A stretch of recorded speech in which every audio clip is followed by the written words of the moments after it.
When you really like. Yeah, no. David flew in here from Atlanta. On it, he should have given a better presentation. Introduced it. A lot of this controversy would have been put to bed. Planning. Mm-hmm. Planning. Mm-hmm. Yeah.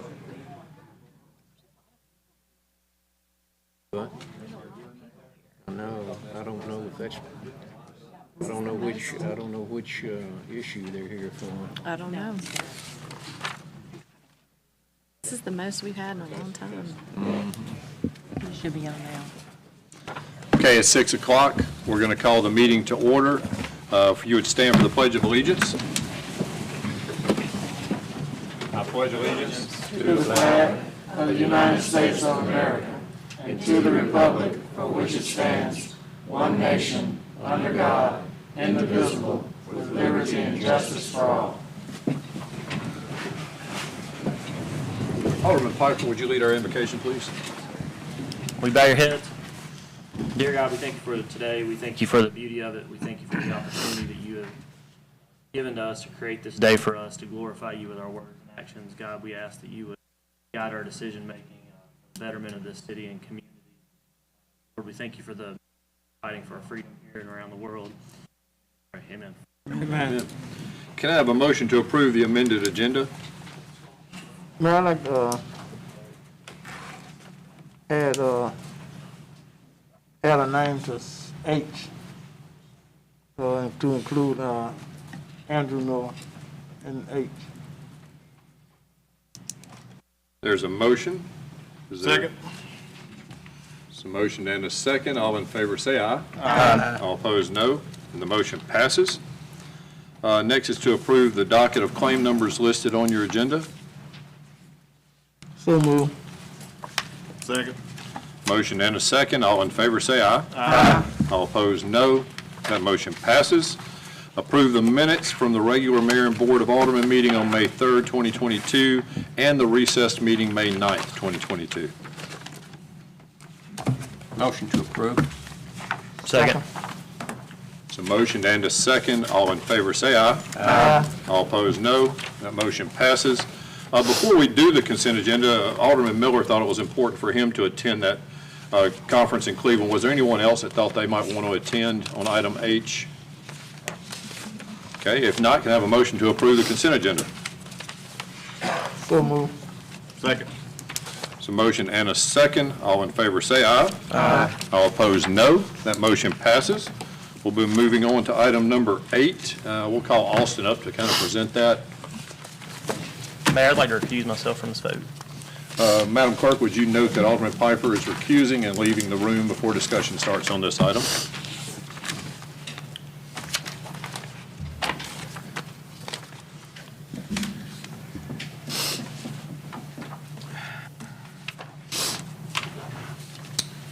Good evening. First request tonight is from Compel Church. The project location's at 1801 Mackinville Road, and the request is to allow them to bond improvements to proceed with platting and recording, which would allow them to receive issuance of a building permit, and then additionally to allow them to pay in lieu of the required improvements to the city prior to certificate of occupancy. A brief history, the final plat approval for this parcel was on January 18th, 2022. A part of this approval, the plat was conditioned that the improvements to Mackinville and Dilworth be in place prior to platting and recording. That's item number 4 on your staff report.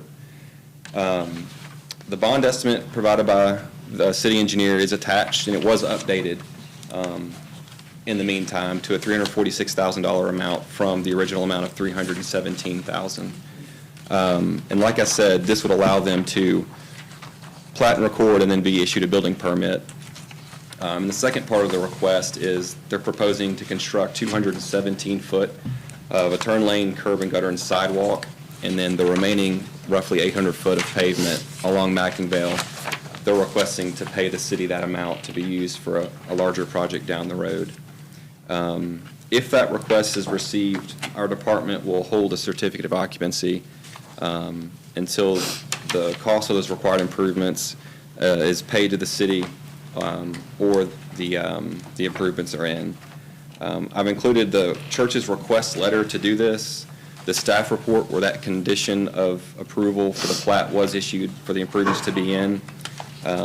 Both bond estimates is provided by the city engineer and a site plan to show you a general idea of the improvements that are presented. I'm available for any questions, and the applicants are available. Does anyone have any questions? Or would the applicant like to speak?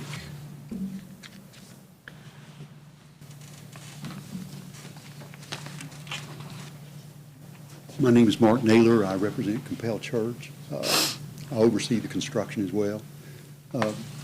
We feel like this would help us in delaying payment until the certificate of occupancy. It would just help us as we're trying to complete our fundraising and different things like that to build the project. So being able to get your agreeing to allow us to pay this in lieu of a bond before we get certificate of occupancy would be appreciated.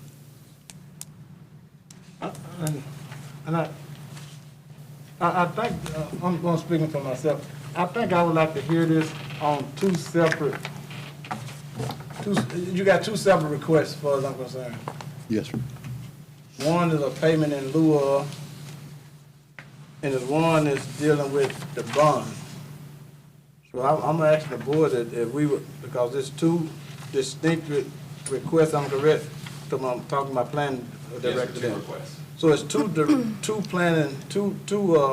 separate requests, so I think we need to just deal with one of them at a time. We cannot deal with both of them at one time. I think either one need to be voted up or down, independent of each other.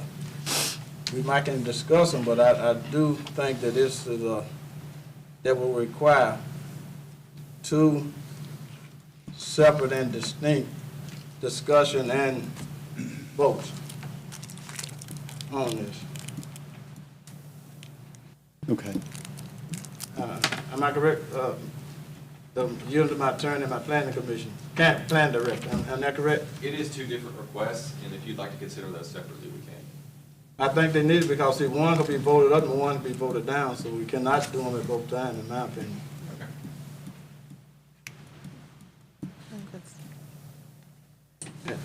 And I just speak for myself. And the bond in Lumina, the bond improvement to McAville, I really don't have a problem with that. But although before, I think that's pretty straightforward. But the other one would be a whole lot of discussion need to be talked about on why the city should even concern to do that, because we're talking about paying something at today's value, and the way its cost is going up now, I don't think we could even put a cost on something. My son was just, and I use myself as an example. My son was getting ready to build a house 6 months ago, and 6 months later, that same house has went up to cost $125,000, but the value of the house did not go up, but the cost did. And so I'm thinking the same thing, if we take cash in lieu of anything, that the price of doing that work is gonna go up. So I'm totally opposed to taking a cash in lieu of doing anything. It happened once before for us out there on the same area. So I know somebody can say, you did it once before, yeah, but a mistake was done. You learn by your mistake. And it so happened with a church on the same road. And so I don't have to call the church name because there ain't too many churches on the same road. I'm just speaking for Miller now. I know everybody else, they be a little hesitant to speak sometime, but I guess I'm just from that old school that I like to be straightforward. So I really can support the bond improvement to McInville, but I really cannot support payment in lieu of doing the other work. That's all I want to say. Anyone else on the board have questions or concerns? I share the same concerns. I'm afraid that there would be expenses that the city would have to pay because it would end up costing more than what, is estimated right now. And I don't want the city to be on the hook for that portion. Austin, if I can ask, when you go, I don't know the answer to that. What was the Yeah, question? if you need to address the board, you can come up front. yeah, so I just asked him when he planned on addressing the rest of McInville. What do you mean by Joseph addressing it? Roebling. Say that again. What's your question exactly? My question was when the rest of the extensions along McInville, because you mentioned the church that did payment in lieu previously, and I know the city's trying to do fundraising to do the other areas of McInville, what his timeline was that estimated. for Okay, him so all that. you're talking about a general widening of McInville? Correct, yeah. That is on the city's long-range traffic planning is to 5-lane McInville. I would say there's no timeline on it because we don't have any funding at all. Right. It's on the road plan, but there's no funding available for it. And it's going to be such a large project, I just don't know when the rest of it will happen, Right. quite frankly. Right. Okay. Joe Frank, as our city engineer, do you have a different answer to that question, or? Don, I agree with you. I don't think we had a timeline to do it. I mean, I guess, well, if you vote to accept the money, would think that we would need to start doing the work sometime this year because the road needs widening. On that section? So, Okay. I don't think we're gonna do that. so. Did that answer your question?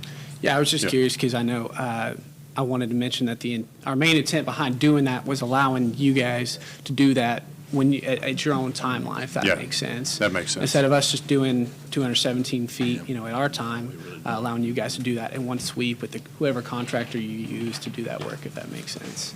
And Patrick did want me to mention as well while I'm speaking, we're doing this project in the middle of COVID, so we are taking a lot of costs as well with the job that we're doing now. A lot of inflation that we're taking on and already doing as well to get this thing built too.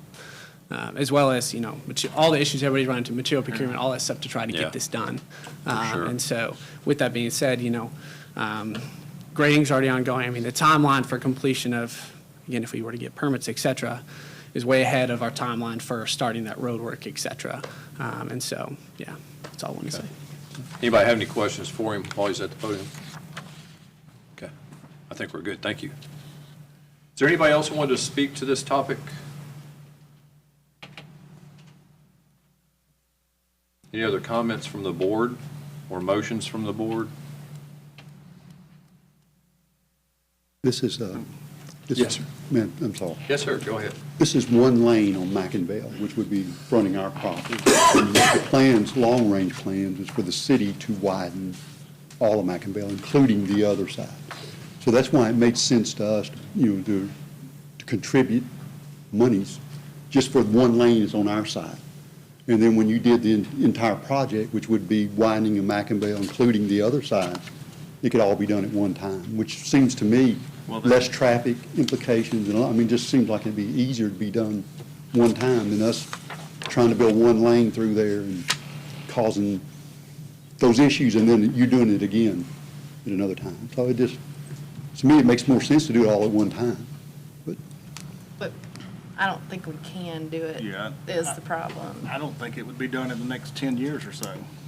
That's right, but what I was trying to say is, when it is done, it would be, I think, more advantageous to do it all at one time, even including the lane on our side, so.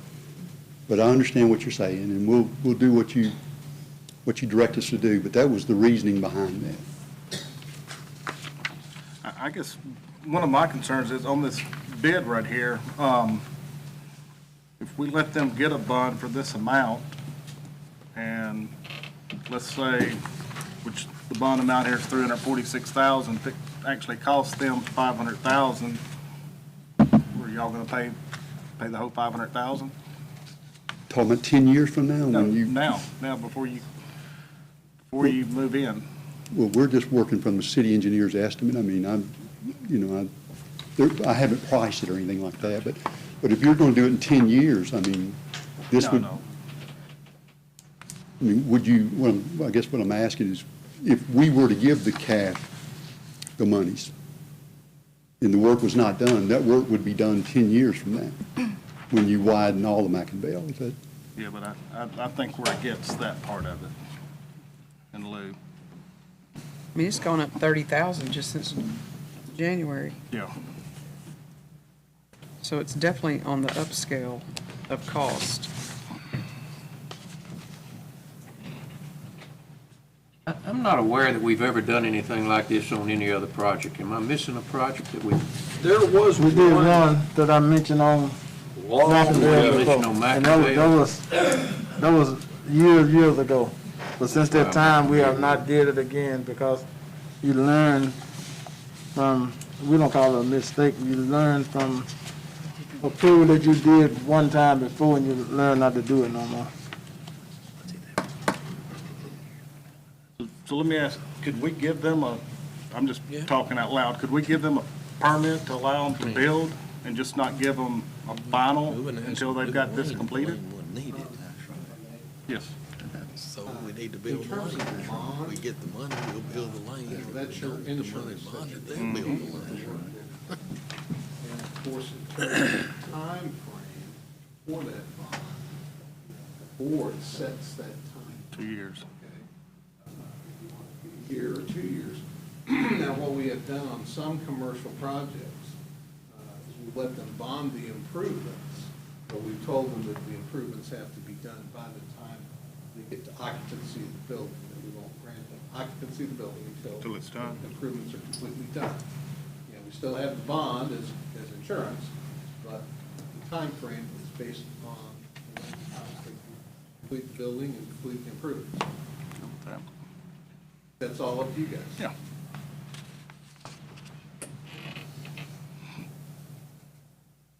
Any other questions?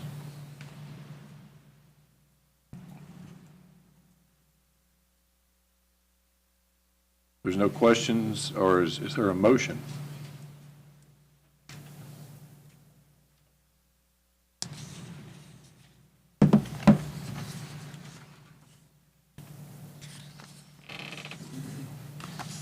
And just for clarity and correctness, I'm gonna yield back to our planning director and also our consultant and our lawyer here.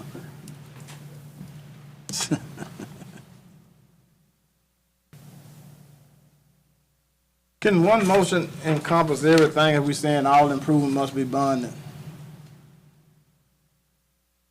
That's, so I think the intent, from what I understood, is you want to allow the bond to be put up so they can plat report and proceed with building permitting, but not to allow the payment in lieu.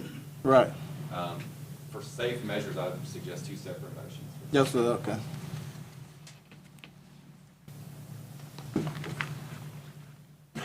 I make a motion to approve the bonding of this project.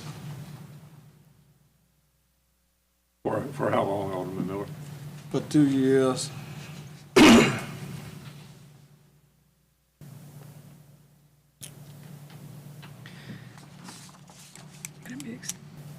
At the amount set by the city At the engineer. amount deemed appropriate by the city engineer. And I don't know whether, and then, yeah, I guess, no, it's just on the first part. Is that your motion? That's the most. Second. There's a motion and a second. All in favor say aye. Aye. All opposed, no. And that motion passes. Did you have a follow-up motion, Alderman Miller, or someone? On the other half of the ask? 5 more aldermen here. I just got here.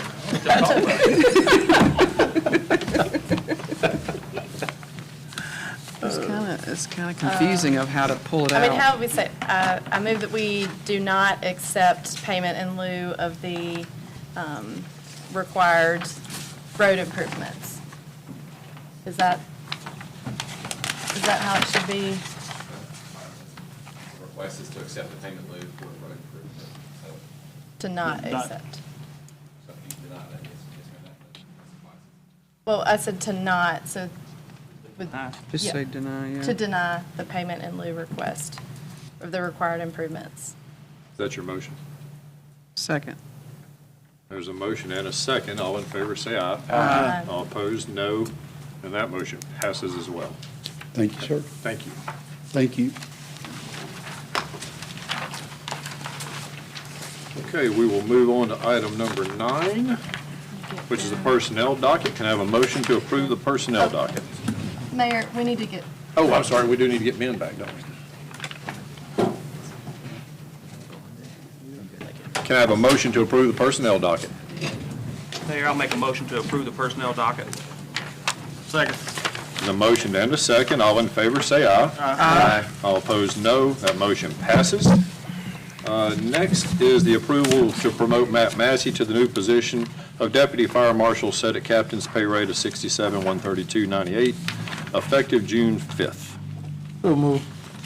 second. There's a motion and a second. All in favor, say aye. Aye. All opposed, no. And that motion passes. Next, something we have to do every year to adopt the resolution appointing me as the Municipal League voting delegate and one of the alderperson as an alternate in case I'm not able to vote. Who would like to be the alternate at the MML conference? It's usually Andrew. Andrew, would you like to be the alternate? I'll stand in front. Okay, Alderman Miller. Could I have a motion to that effect? Mayor, I'll adopt a resolution appointing Mayor Chip Johnson as Mississippi Municipal League 2022 voting delegate and alderperson or alderman. Andrew Miller as alternate for the city of Hernando. Second. There's a motion and a second. All in favor, say aye. Aye. All opposed, no. That motion passes. Next, Rebecca Treadway is here with the ARC of Northwest Mississippi to address the board. Is it okay if I give everybody a little Yes, ma'am. something? Thank you. Just realized when I was preparing to come today that I don't think I came last year. And I think that some of the board members, this might be the first time talking to them, so Thank you very much. it's kind of exciting.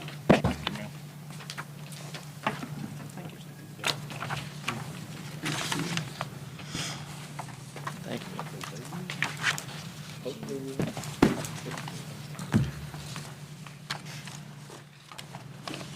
So my name is Rebecca Treadway, and I'm the executive director for a nonprofit called the ARC Northwest Mississippi.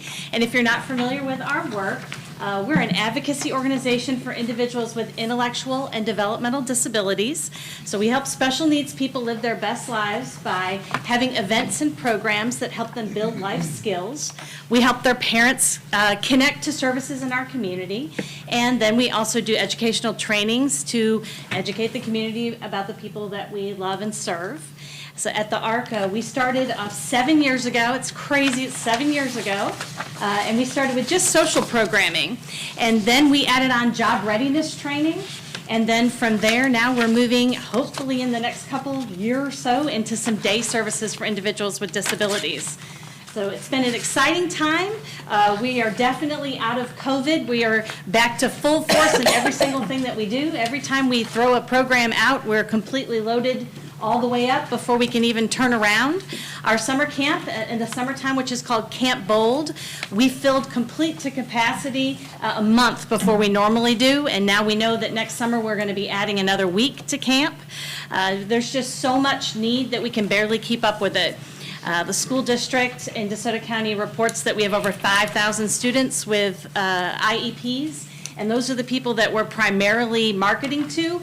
And then there are the adults who are the people that have already exited the school district, and we can't even keep up with how many of those people there are because we lose track of them at that point. We know that with 5,000 people in the school district, we have 4-day programs in our county, and so we are going to be starting a 5th-day program because we just could not possibly keep up with the amount of need that there is out there. So we're really excited that the ARC is going to purchase a piece of land in South Haven, north of Getwell Church, and 2.6 acres, and then we'll start a capital campaign to build a 6,000 square foot facility, and we just need all the support that we can get. We know that once the building is up, we'll move all of our programming into that building, and then the day program probably will be able to sustain the building, but of course, there'll be a lot of expenses to get the building up, and we definitely want to build the best building in the community because we don't want to hide our individuals. We want them to be right out there so everyone can see them.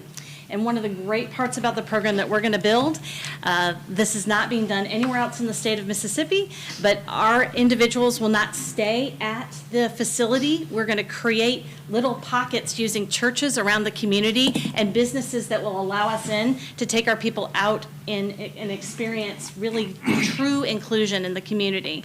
So we feel like we have a lot of momentum behind us with our other programming, and our job readiness program now works with 11 businesses, and I feel like that's only been 3 years and we've got 11 businesses. So I feel like in another couple years, we'll have 20 businesses.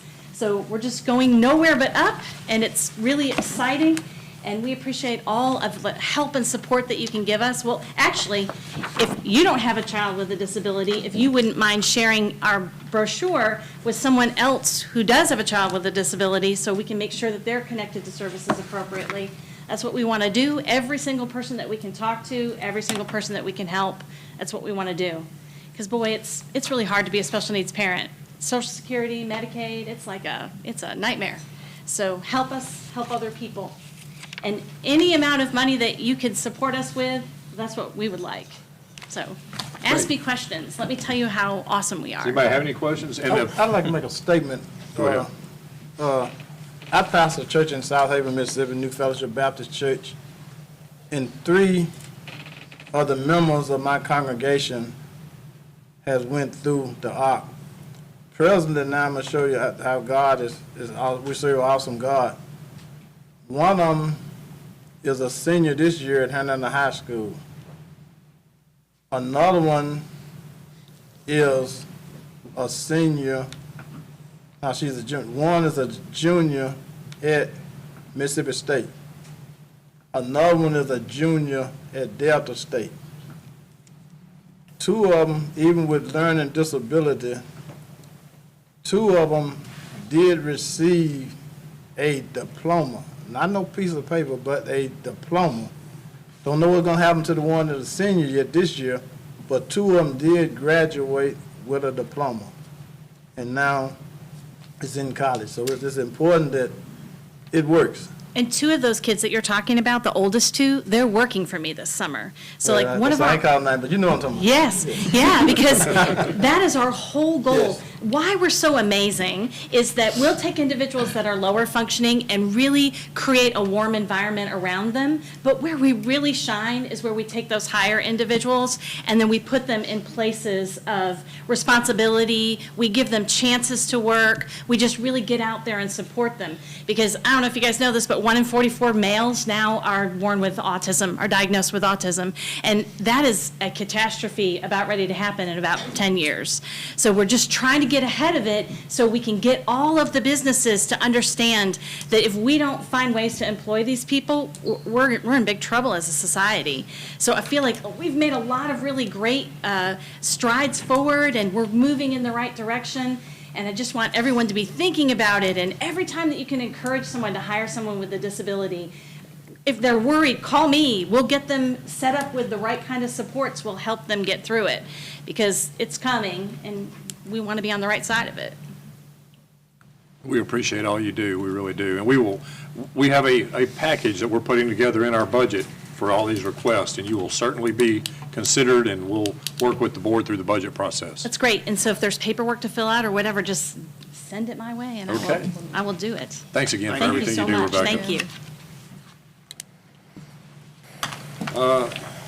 And the next item is the approval of the Mental Health Awareness Proclamation. I think Ms. Thurman's here tonight. So this is kind of a short proclamation, so I'm going to read the proclamation and ask y'all to approve it. This is Mental Health Month. I may have to put on my glasses to read it. 2022, and the theme is back to basics. Whereas mental health is essential to everyone's overall health and well-being, and whereas all Americans experience times of difficulty and stress in their lives, and whereas prevention is an effective way to reduce the burden of mental health conditions, and whereas there is a strong body of research that supports specific tools that all Americans can use to better handle challenges and protect their health and well-being, And whereas mental health conditions are real and prevalent in our nation, and whereas with early and effective treatment, these individuals with mental health conditions can recover and lead full, productive lives, and each business, school, government agency, healthcare provider, organization, and citizen shares the burden of mental health problems and has a responsibility to promote mental wellness and support prevention efforts. Therefore, I, Mayor Chip Johnson, and the Board of Aldermen do hereby proclaim May 2022 as Mental Health Month in the city of Hernando.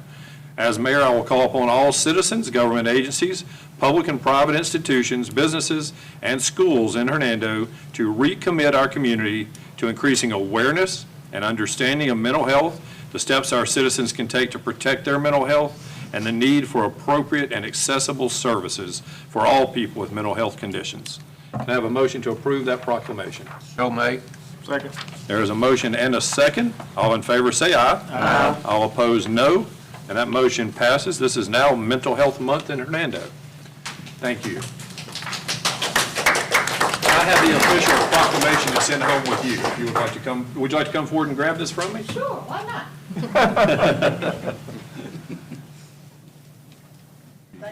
Thank you for bringing this to our attention. Thank you. Okay, next is item 14, which is to authorize a donation from tourism to the Hernando High School Softball Booster Club for the team to travel to the district regional tournament, which will promote tourism and trade to the community by bringing in favorable notice and opportunities for the city. As y'all know, they are headed to the championship, and they need some financial support to get there. So would anyone like to discuss how much the board might want to allocate towards their efforts in representing the city of Hernando?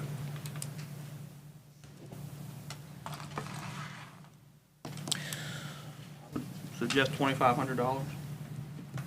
And that would pay for one-way trip of the charter bus. That's what the charter bus costs. Charter's $5,000, right? Yeah, 2,500 pays for half of it.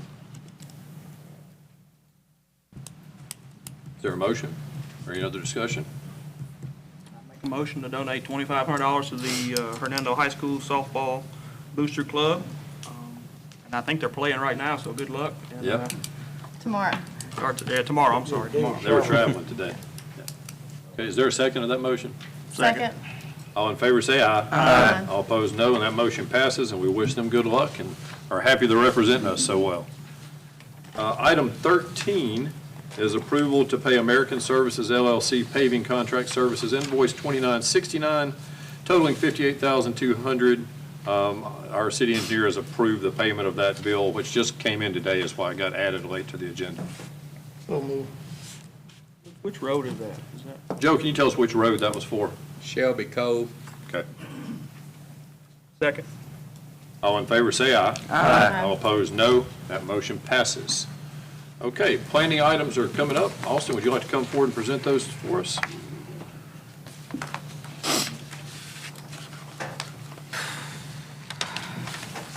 All right, good evening again. The first item on the agenda tonight for us is project number PL 1602. The request is to rezone 155.98 acres from A agricultural district to M1 light industrial. It's located on the northwest corner of Getwell Road and I-269, section 33, township 2, range 7. The applicant's Barry Bridgeforth Jr. on behalf of Arthur Anderson, who's the owner of the property. The parcel number is listed in your staff report, and again, this is a M1 light industrial district request. In the background section of your staff report, there's a brief description of the proposed uses and the intent of this zoning district. There are conditional uses largely concerned with parking lot surface materials. This would take a conditional use through the Planning Commission. The surrounding zoning districts are AR and agricultural, AR to the north and the east, and A, agricultural, to the south and the west. Speak briefly on the future land use map and the city's general development plan. The primary portion of this property is subject to the mixed use and activity master plan commercial designations. The majority of it falls within the mixed use designation. The mixed use designation provides for a broad spectrum of land uses that are complementary to each other and located near major thoroughfares. Primarily, the recommended zoning districts of this future land use plan, C4 plan commercial, PB plan business, and T&D traditional neighborhood development. Additionally, with the activity master plan commercial, it's a similar designation in the comprehensive plan meant to transition back to residential uses. The primary use here is C4 plan commercial recommended. With this being said, based on the future land use map and general development plan, the applicant's request does not conform with the goals of future land use plans for this area. In the designation section of the staff report, the burden of proof is on the applicant to demonstrate conformance to the following questions, and I'll read those for the record. How this proposed amendment would conform to the general development plan, why the existing zoning district classification of this property in question is either inappropriate or improper, and then the changes to the area, which is defined as major economic, physical, or social changes, if any, have occurred in the vicinity of the property in question that were not anticipated by the general development plan and have substantially altered the basic character of the area. And with these changes, that would make the proposed amendment appropriate. We've included the applicant's responses in the staff report and a brief response from staff of our opinion. And so to wrap up, this is a request from A, agricultural, to M1 light industrial. Pending approval, the typical subdivision standards would apply and design standards would apply. And it is of note that the Planning Commission heard this request at the April 12th meeting and recommended denial. And so with this being said, the negative recommendation of the Planning Commission, a 2/3 majority of the Board of Aldermen is required. And so a supermajority has been triggered by the Planning Commission's recommendation to denial. Also in your staff report, we have proposed motions to approve or deny or table with legal criteria attached, however you see fit. There are exhibits showing a site map, the general location, the surrounding zoning, a legal description, and a letter we've received that was asked to be made part of the minutes, which I think has been distributed. The applicants are available, and I'm available for any questions. Any questions at this point? Is the applicant here to present? Hey, Mr. Bridgeforth. Yes. Good evening, Mayor and Board. Barry Bridgeforth, 5293 Getwell Road. I'm here on behalf of Huntington Development Partners. The presentation's actually going to be made by David McDaniel. If you have any questions for me after his presentation, I would defer to that time if that's acceptable with you guys. Okay. This will probably be a good time for the presentation then.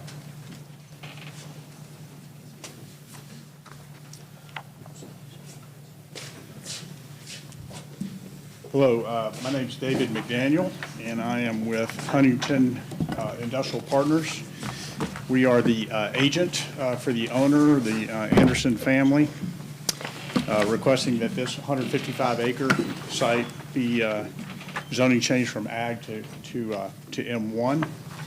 And as was mentioned, this is the northwest corner of Getwell at 269. First page in this handout, just very briefly, the point is we've done this before. Three of us have been partners since back in the Trammell Crow Company in Texas in the mid-1980s. So we have done a ton of this type of development, largely in the Sun Belt, but also if you flip the next page, you'll see that we have developed in DeSoto County before, in Olive Branch specifically, just northwest corner of Craft Road and I-22. Similar kind of park in that it was near the highway. It's not nearly as secluded as what we're going to propose to you guys, just based on the way that the land laid out. Next page shows you office entries and landscaping that is typical of this kind of park. And I think it's important to note the type, when you build this type of building, you attract a higher quality, higher paying rent kind of tenant who tends to pay higher salaries and have better jobs. An example, two tenants that went, the big building that you see at the top picture, a company called Material Bank went into that facility. If you've ever renovated an office or renovated your house and the architect gave you a sample board that had a carpet square, ceiling tile sample, paint chips, laminate surfaces all on one board. You can imagine that's difficult for the architect to put together. Well, Material Bank solves that problem. An architect goes online, they tell Material Bank what samples they want, and the next morning at 10:30, they have a FedEx package with those samples on their desk. This has never been done before in this industry. In order to accomplish that, Material Bank's facility is full of picking robots. It's high tech. They invested millions of dollars inside the building and personal property, which is taxable to DeSoto County and also the city of Olive Branch. And the jobs are extremely high paying because it's maintenance, care, feeding of these robots and programming of these robots. So it's really high-end facility. They have like unbelievable break sort of area for their employees because they want to retain these employees. So it's really high tech. In one of the two smaller buildings below, or ends of the buildings below, we put a company called Aerogel in. They basically build shipping containers that go inside of airplanes to ship climate sensitive pharmaceuticals. We're all familiar with the COVID vaccine and the fact that it has to remain below zero. Well, they build the containers that go inside of a FedEx jet that carry those vials of medicine, not just COVID vaccines. There's a lot of pharmaceuticals that have to be climate controlled. They basically offer those containers and the service together. And so the containers get loaded in this facility and then go out and then come back empty, and they have to recharge them, clean them, replenish them, and load them, and it goes back out. High-end jobs, pretty sensitive kinds of materials.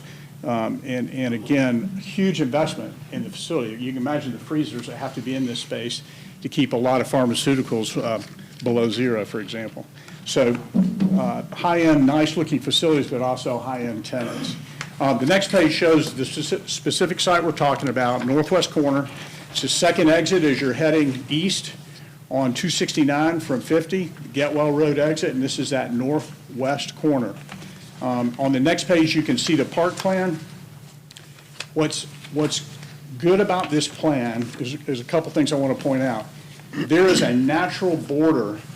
You can see the property along 269 that is within the red line. That's all owned by the federal government, and it is wooded, and it is on the east end. It's a large hill.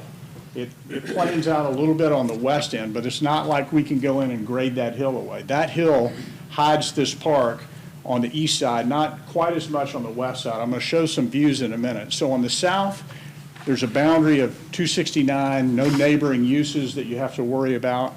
On the north, Hurricane Creek forms a boundary. Hurricane Creek is a big creek, as you guys know, sort of wooded and brushed, and creates a visual barrier and a natural barrier between any use to the north. And then small boundaries on each side, Tullahoma on the west and Getwell on the east. Getwell also has a hill as you approach the interstate, which hides that easternmost building for the most part. All right, I'm going to drive with you and show you some views into the park. With 3D graphics, we took a map of the topography and loaded it in, and then we put our buildings in that topography with the height of the buildings and the frontage, the elevations of the buildings, so that you would be able to see what it looks like. And we actually took an elevation 10 feet off of 269. So picture a double-decker bus. You're in the highest vantage point possible going down 269. You're traveling from Nashville, and you're going along 269 east to west. You're south from 40 south on 269 around. You're going into 55. I'm going to show you a vantage point that looks into the largest building, a vantage point that looks into those two center buildings, and the last vantage point that looks into the building on the far west there. As you and I should note, north is straight up on your plan. This first, when it says vantage point 3 in the bottom left, you don't see any buildings because you cannot see any buildings. From this location, this is the first thing you see coming into the city of Hernando. You do not see the park at all. There's a natural hill there, And even if those trees were not there, you still wouldn't see it, just because of the way that the hill slopes, the buildings would be in a valley below. There's nothing visible coming from the east. The next shot is vantage point number 2. And you can see there's a legend in the top left corner. You're looking in to see, you can see a little bit of the 2 buildings on the left, and you can see a little bit of the larger building on the right. But there's landscaping and trees kind of in the way, so there's a little bit of a view of the buildings, but not much to speak of. And then finally, vantage point number 1. You can see there's a small gap in the trees where you will be able to see a little bit of building 1, but not much at all. And so this park will be largely hidden from 269. The next vantage point is looking into the park from Getwell Road. And that's vantage point number 4. As I mentioned, Getwell Road kind of, as it goes south toward 269, there's a hill that hides, and you don't really see that. That would be on the left of this vantage point. On the right of the vantage point is the road, and basically be the park entrance. So you'd either see a nicely landscaped park entrance on the north side, or as you go further south on Getwell, it would be a hill and would largely hide what's behind it. And so the other thing I would mention is that once you're in the park, rather than build a straight road right through the center of the park and line buildings on either side, we wound the street in kind of a serpentine fashion through the park so that sight lines and visually you see way more landscaping than you do buildings. So inside the park itself, the park is insulated, and then inside the park it'll be very, very green, and you'll see lots and lots of landscaping. The other thing that we propose to do, and this was referenced by the city planner, is that we'll voluntarily put deed restrictions and covenants on the property. Just like you would if you were building a high-end neighborhood, you would put deed restrictions and covenants in the neighborhood to kind of control what sort of homes could be built. We would do the same thing here. Those would come in sort of 2 categories. One would be aesthetics, construction materials, city planner referenced paving materials, but also building surface materials. We would not allow metal buildings, for example, in this park. Even though M1 allows it, you wouldn't be able to build them in this park. It would be masonry, pre-stressed concrete, brick, glass, that sort of thing. Landscaping, minimal landscaping requirements above and beyond what M1 calls for. Green spaces, signage restrictions. All the signage within the park would be consistent, uniform, and tasteful. So, and the reason we do that is to attract the highest quality tenants we could attract. And those are the ones that are going to pay, you know, there's going to be the Fortune 500, nationwide, international kind of companies that will pay the kind of wages that will be great for the city. And also, they are the ones that invest the most in the facility to create a bigger tax base. The other thing that these deed restrictions would do is we would prohibit some of the uses that M1 allows. For example, metal reclamation. There are heavy industry retail of construction vehicles, that sort of thing. We would limit that and not allow those kinds of uses within the park. So the reason that I mention all this is that the easy vote here, I'm not naive. The easy vote here is, we don't want anything that would create truck traffic in our city. We're not interested in this, just no.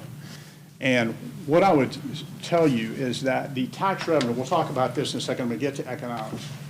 The tax revenue we're talking about here is $725,000, including the building and the improvements. That's annual. And the market is such that the absorption or the rate that this would get built and occupied is probably about 3 years from beginning to end. And so that tax base would be part of the city immediately. So as aldermen, you got to ask yourself, where are you going to find, $725,000 of tax revenue for the city? Lots of different ways to spend that to make the community better for the residents, or use it as a surplus and improve your bond rating for the ability to do big infrastructure kind of projects going forward. So a tremendous increase in your budget, something like a 5% increase in your budget and a big increase in your tax levy portion of your budget. And you can do that, the first part of this was all about aesthetics. You can do that in as painless a way as possible. This next page was developed by the Soto County Economic Development Authority. As I mentioned, $726,000 a year in revenues to the city recurring. About 625 jobs that I would submit to would be high-paying jobs similar to the companies that I described earlier. If you were going to try to create this tax base with houses, and you just said $350,000 houses, it would take 548 of them to create this kind of tax revenue. So this is a really unique opportunity to add serious tax revenue to the city in as painless a way as possible. I mentioned the aesthetics, the limited views into the park, the fact that the buildings are going to be nice looking, the park itself is going to be nice looking. The other thing that's just really great about this site is the next page, and that is the impact of traffic. Usually when you do a development like this, you have to pay for it, and you have to pay for it with traffic on the streets, and it's kind of deemed a necessary evil. And almost every development I've been a part of, there is some distance and some amount of traffic that's a little tough for the city or the counties to swallow. In this case, that just isn't there. There is a trip to to one side of the exit is 0.2 miles. A trip to the other side of the exit is 0.4 miles. That's the duration that cars and trucks will be on Getwell Road. 0.2 miles and 0.4. That's it. No other traffic on public roads. And we're more than willing to limit truck traffic to going south only on Getwell and not north. So that's totally fine with us. So basically that's it. The other thing is we did a trip origination report for this park. For typical residents of a park like this, you would expect about 3,500 cars and trucks a day. That's total. And that's about a 5-to-1 ratio of cars to trucks. Mainly cars, mainly employees, not trucks. Getwell Road is designed to hold 52,800 a day. So this is 6.6% of the capacity of Getwell Road. So very little trip time in terms of how long they're on the road and very little impact in the way of capacity. This is just really unusual for a development like this.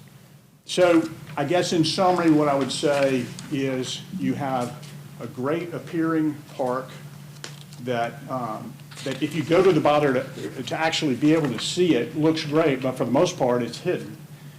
Secondly, you have great economics both in terms of jobs that are created, 625 jobs for your residents, and great tax revenue, $725,000 a year.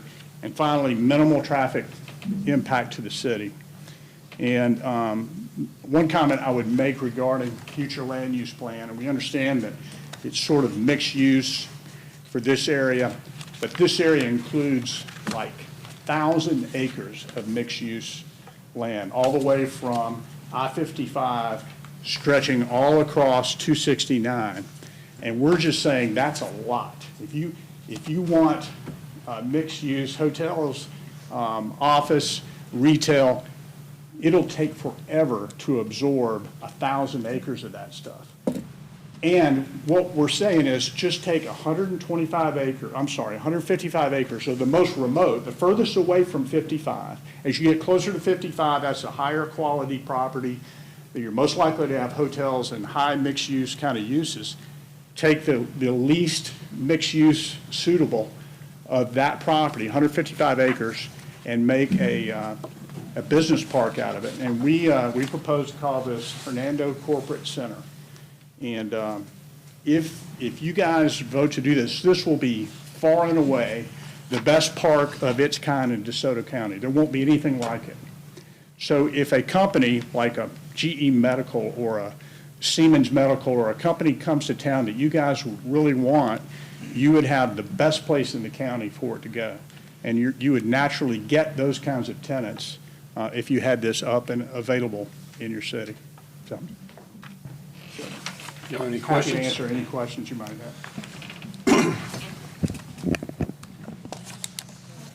Thank you. there any comments from the board or questions before we ask the public if they would like to speak? Is there anyone else here to speak for or against this project? Hello. My name's Mike Wiseman with Wiseman family. We've been on Getwell most all our life. 1100 Getwell. We have residents over there. Grew up there. And the Andersons have been neighbors of ours for the whole time. But and the way this gentleman described that deal, I want to move in tomorrow. I mean, it sounds pretty. They use words like park, residence. These are occupants, and it's not a park, it's an industrial complex. This is kind of a two-edged sword because we've kind of felt like stepchildren out there. We've been annexed now for, I don't know how many years, long time. We're supposed to have gotten all the utilities, everything that the city offers within 5 years, or after 5 years. We ain't got none of that. We don't have they did finally do something about the water and bought out Wright's water system. We don't have a sewer trunk line out there. And we've been begging for it. Now here's the problem with this deal is that you don't put warehouses, well let me ask you this, there is a plan, a general plan for Getwell corridor, is there not? Is that not right? And what does that include, if you don't mind me asking? The general development plan shows two proposed zoning districts, mixed use and master plan commercial. Does M1 count, is that count in that, or this? No, this sir, type? M1's not Right. counted. Right, so from state line south on Getwell, this has never been the purpose of Getwell corridor. Now, if I had another 100 acres, I wouldn't care, because I'd just sell it to another warehouse, but I don't. We've got 20 acres, it's my home place, and if you put this warehouse over there, it's going to limit what we are going to be able to do going forward with our land.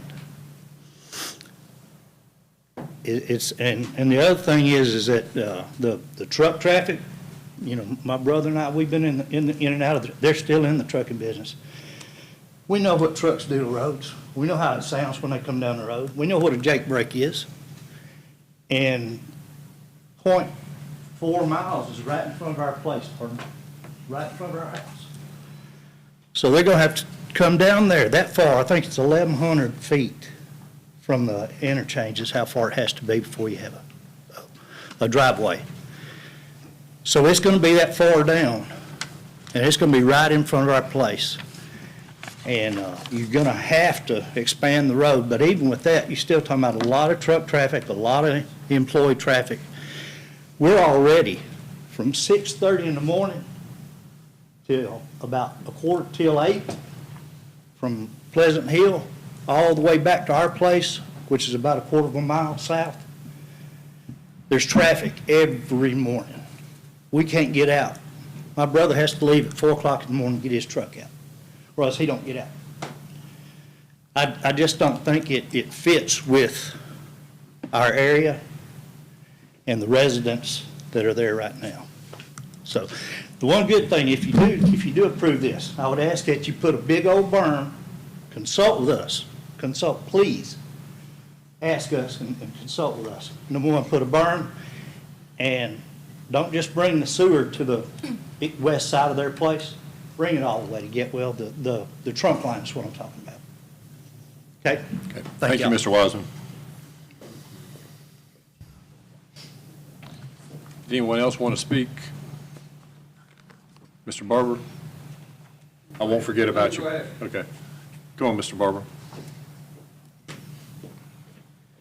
Good evening, Mayor, Board. My name is Bob Barber. I live at 919 Getwell Road South, Hernando. I am not a citizen of Hernando. I live in the unincorporated county. But I'm very familiar with the site. I'm about a mile away, and I expressed my concerns via a letter to the Planning Commission, and I don't know if you got it or not, but I didn't think I would be able to be here tonight. I forwarded a communication to you. Hopefully you saw it. My contention is there's no issue with the quality of Huntington Partners Industrial Development. I'm absolute certain that they will do high-quality work as been described. However, this is not the place, in my view, for that kind of development. There are 3 plans. 1 is official, 2 are unofficial, but we could consider them advisory.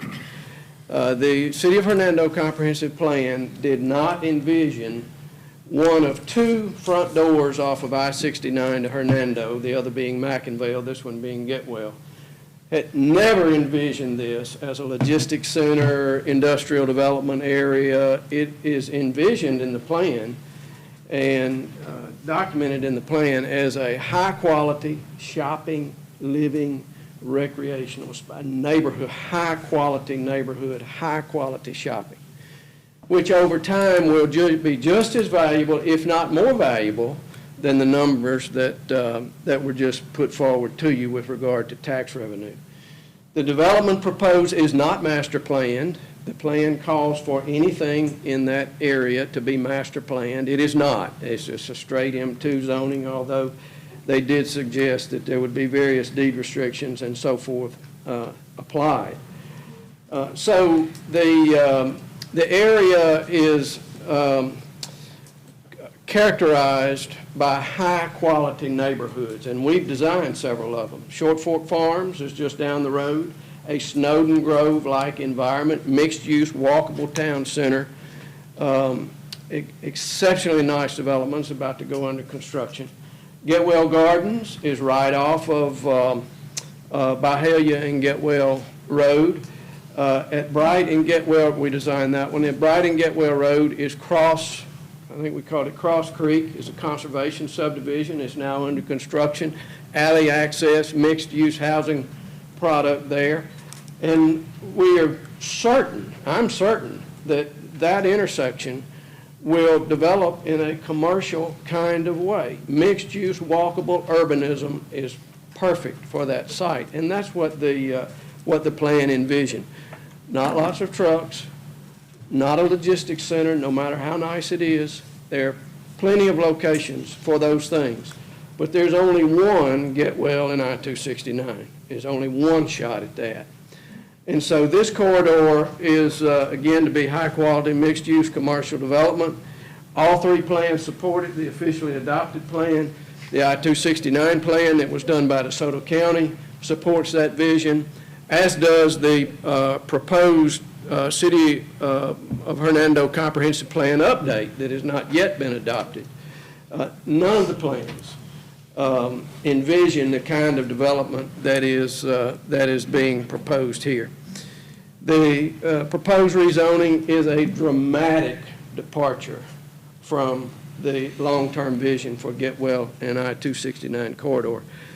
That corridor has the potential for being the premier corridor, one of the premier, if not the premier corridor in the Mid-South.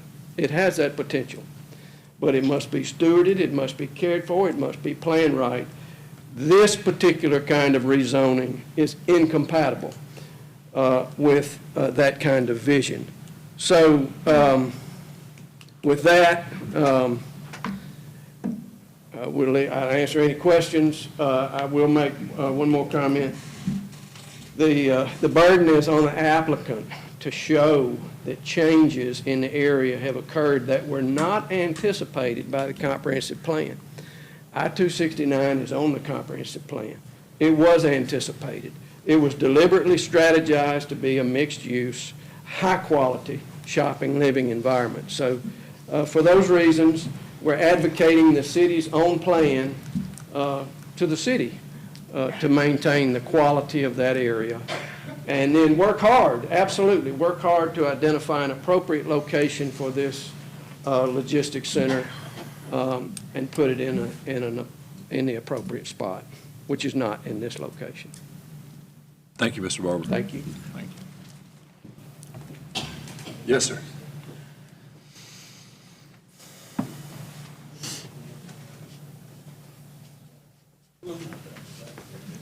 Lee Anderson, 246 Chillahoma Road. Thanks for letting me speak tonight. Excuse my father's absence. He's out planting his soybeans, so he was unable to be here. Just like to start by thanking you all for your service. I understand you have a difficult job serving our city, and I hope that what I have to say makes the decision a little bit easier for you. I understand there are concerns about traffic and appearances, which are both very valid concerns, but I believe they're being handled very well on this particular site. Huntington's laid all out very well. So I'm not going to keep going on that. But if we're denied our request for this rezoning, it's not going to stop any significant amount of traffic in this area. I know traffic is a big concern for people. But we plan to sell or develop this area regardless of this approval. If this doesn't get approved, we're going to go on to the next thing. And, the creation, we didn't want 69 to come through our property. We didn't ask for it. And we talk about Jake Breaks, I get to hear him from my house because I live right next to I-69, and we didn't have any say-so when that came through our property. But with that interstate, things like this come, and that's appropriate. 6 generations of my family have called this community their home. We've been involved with churches, philanthropy, civic organizations, giving back in many different ways over that time. And my grandfather sat on the board of adjustments for the county for many years, and he made the exact kind of decisions that y'all are making for the residents of our county. He was in the county. But he was close friends with Mayor Ed Gale, and the two of them weekly rode the city of Hernando and the county, and they would go and see the things that was important to the future of the county and city, and that was a big priority for them. And it is for us to do. Hernando is our home. We plan to stay here where we are. This is very near my home. All of my family's home live very nearby. We're perfectly okay with it being there. We wouldn't ask for this if we didn't feel if it was in the best interest of the city. We love Hernando. And we've already turned down some offers that we didn't think were appropriate for this particular property. And I just ask all these things be considered in your decision, and thank you for your time. Thank you, Mr. Anderson. Anyone else want to speak? Yes, sir. Yeah, I do. Hey, my name's Jimmy French. My mom lives at 1188 Getwell Road. She has approximately 20 acres there. I grew up there. I guess the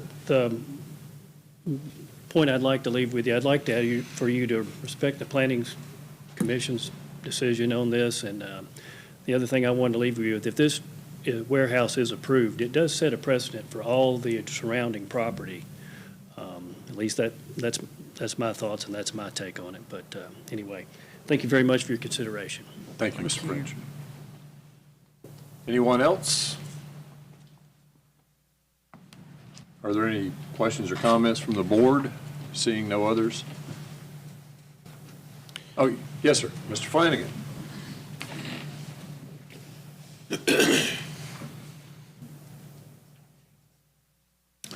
Good evening. I'm Jim Flanagan.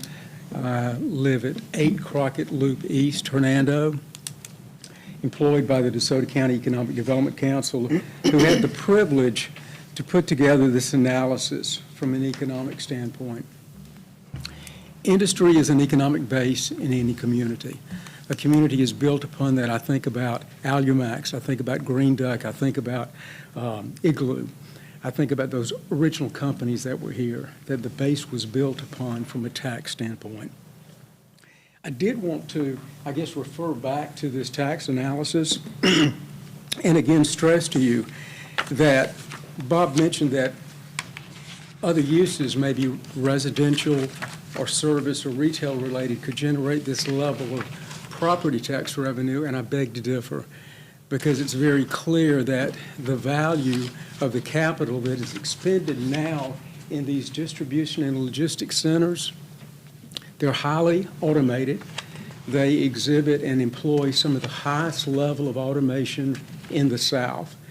And you're just before going to experience the most highly automated grocery distribution center in the Southeast with AWG. The companies that are being attracted to our area are those companies, higher paying jobs. The character of this development and with the integrity and quality that Huntington has, and I've worked with all the multinational developers across the board for the past 25 and 30 years. They're about as good as it gets. And some of the principles to evaluate land development in Hernando, they've addressed tonight. But back to this analysis, I'd like for you to turn to that if you could. We talked about the property tax revenue that would be required to generate this same level. And these are straight from the tax assessor's office. 548 single-family homes would have to be built. You've got plenty of room for that. You've got a lot of available land for that opportunity. But I can tell you that residents require more services than industries do.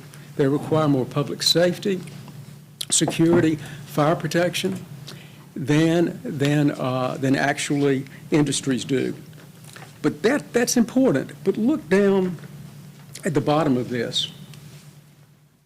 It does stabilize your property taxes. There have been no property tax increases in DeSoto County for the past 16 years. And I can tell you that is due to the industries that have located to this area. It is because of the capital investment that they've made. But this is important. School taxes are never exempt. This particular project would generate $1.8 million in annual school taxes. That's quality of life. Those are amenities. I don't know of another use, retail, service, or residential, that can generate that level of property tax revenue. And if you'll remember, roads, bridge, and obviously here in the city of Hernando, municipal parks and library and public services are not exempt. So at the end of the day, these companies are enjoying a property tax exemption because you have to induce them to come here. 10,000 other organizations in 49 other states are doing the same thing. I wish incentives didn't exist, to be very frank with you. I wish they would come without those. But at the end of the day, you're taking the most responsible approach to exempt property taxes. You're only exempting about 38% of the property tax liability. The rest goes to the city and to the county and to the schools. So as you consider this, it's an economic consideration. But I do think it's something that the city should look at. Again, they have established and respected the principles in which you evaluate land. They respect and plan around physical characteristics, for example, taking into account the topography.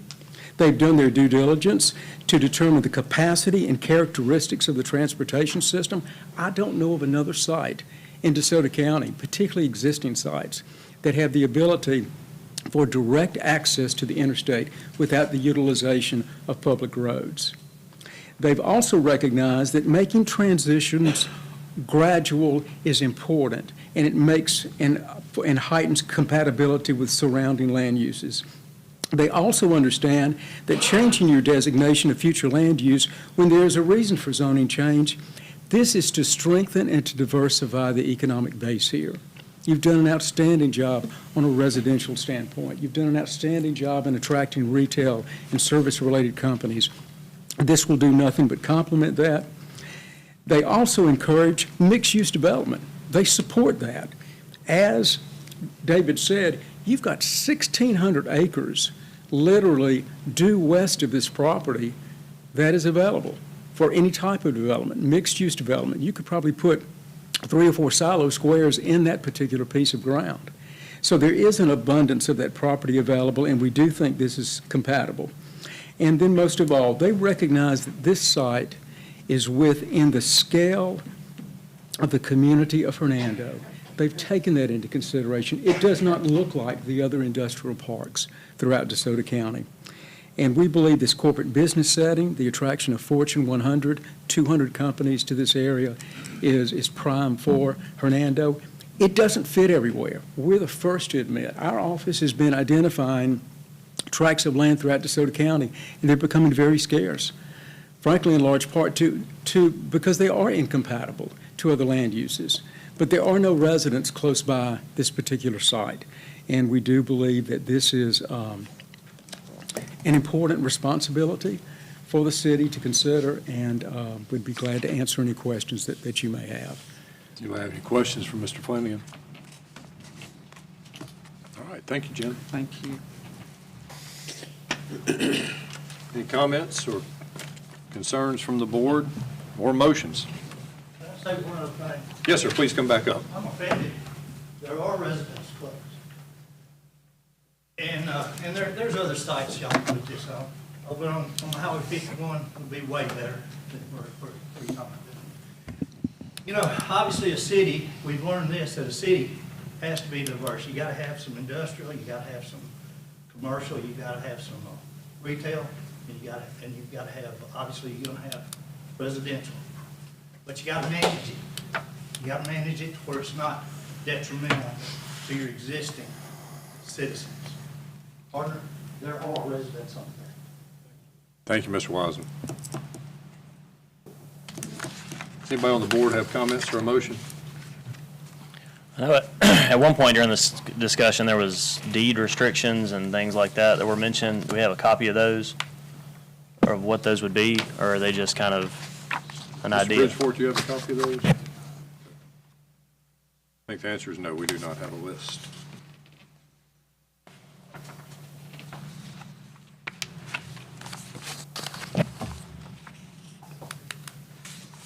Any other questions? Or a motion?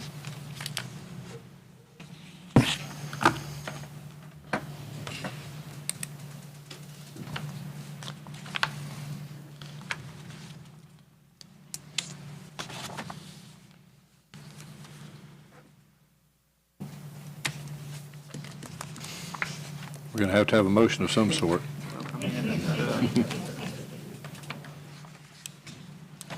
Well, I would just say, I mean, this is in Ward 6, which is my ward, and I certainly understand the financial implications of this development and the positives from that standpoint. But what I also understand is the inducement side of it as well. And, you know, frankly, we have an infrastructure that is not necessarily very well maintained. We need every dollar that we can possibly get in this community to get it to a place where we can be proud of it. You know, there's roads that need to be paved, and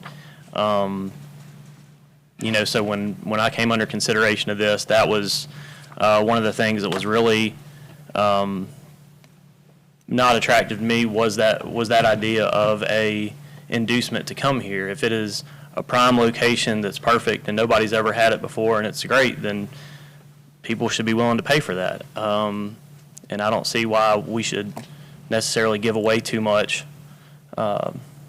in the process of doing that. I've certainly gotten calls from people in my ward that are strongly against it. And I understand there's a lot of people that live in this community currently. There's people that don't live here that would potentially move here that would benefit greatly from it. But also understand the timing of things usually has a lot to say with you know, how decisions are made. Any other comments or questions? I'll just make this comment then, and so with something this great impact, this might be something that we need to take time and take a look at, you know. Not make a decision tonight one way or the other. I mean, that's still logical because it's going to be a major thing whichever way you go with this tonight, in my opinion. And I understand what Mr. Barber said. When you make comprehensive plans and everything else, they subject to change. If they wouldn't have an avenue for changes. You have advocated some of those changes even yourself, Mr. Barber. So it's not a major concern for me because when you're looking at things do change, and the economy has changed so tremendously since we've been doing things. So we have to look at also something that's going to produce revenue for this city. and not be a drain on it. Residential and a lot of planned unit development is a financial drain on the city. Rooftop do not produce the revenue that we need to get our roads and things done like we desire to have the recreation program that we desire. So I'm for one, I'm just thinking that I want to take a little bit more time and, to look at it because it's a major decision. I don't think it's nothing that should be taken lightly. Any other comments from the board? Were you through, Alderman Miller? I'm sorry. Yeah, I'm through. I Okay. said that was just my thoughts on it.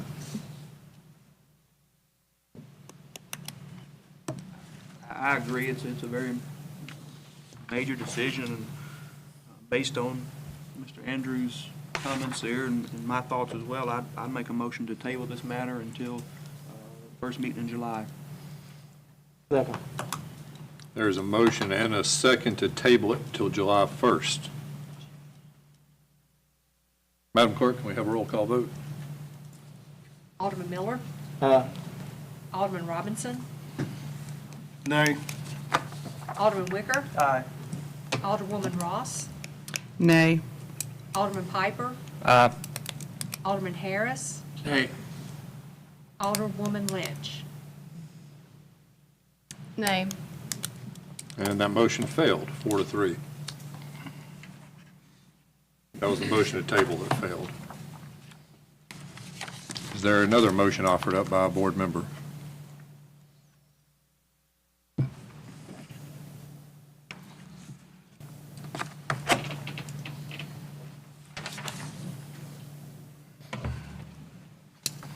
Before I make this motion, over the last few weeks, I've had several calls, and not really one single call of wanting this property, this industrial there. So I'll make a motion to not deny, to recommend denial of rezoning request by Mr. Barry Bridgeforth Jr.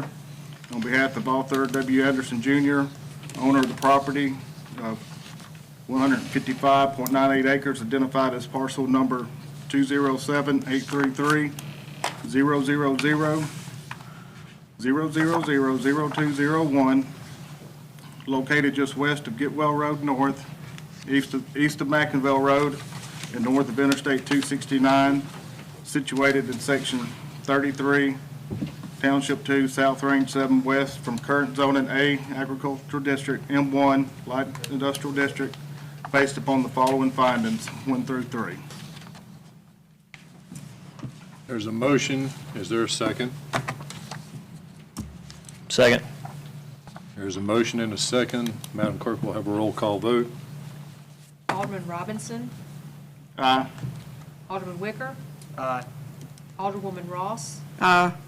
Alderman Piper, Alderman Harris, Nay. Alderwoman Lynch, Aye. Alderman Miller. Nay. And the motion passes.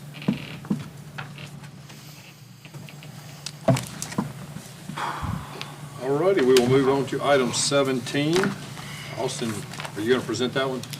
BJ's going to take this. BJ?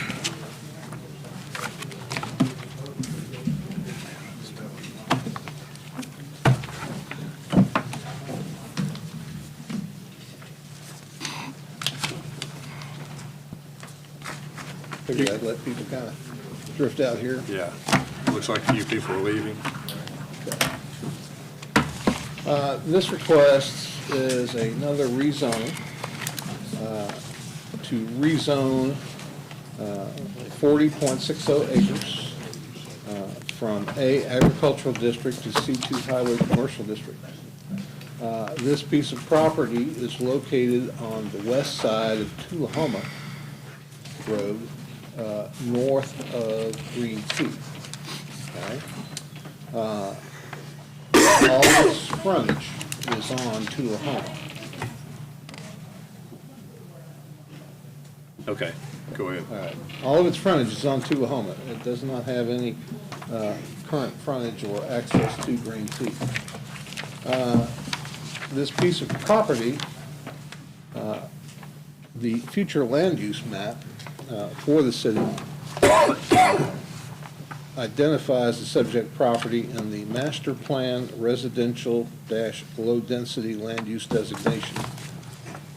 This category is to provide for modern, attractive, and efficient development with access needs that demand location along major arterial roadways. This category strives for the highest quality private and public sector development, and it includes nodes at interchanges along I-269.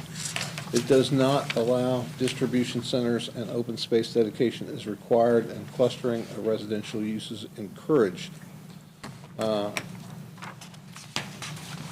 The master plan residential low-density land use designation, the general development plan recommends the zoning classification of planned unit development district. Therefore, the applicant's request to rezone the property to C2 Highway Commercial District would not conform to the recommendations of the general development plan, since it does recommend, PUD rather than C2. Now, in your staff report, you have the three criteria that Austin mentioned in the previous item that you're to look at in considering any rezoning. You have the applicant's responses to those three criteria, as well as staff comments on those points. The main thing to keep in mind in terms of any rezoning is not just what the applicant wants to do. Sometimes it's real easy to get tied into what an individual may be proposing. As we just saw with the hunting, they had a very nice plan and described the things they wanted to do. But the thing to keep in mind about any rezoning is once the property is rezoned, if that plan doesn't go forward, then anything that's allowed in that particular district can go in there. So whether we're talking about M1 or C2, as we are in this case, C2, anything can go into that property that's allowed as a permitted use in C2, and of course anything that's a conditional use can be allowed with the approval of the Planning Commission. So you want to be comfortable in making a zoning decision with everything that's included in that list. So we have provided you in the staff report both a copy of the agricultural list as well as the C2 highway commercial list of uses. Basically, the other thing I would mention about this particular issue is the fact that,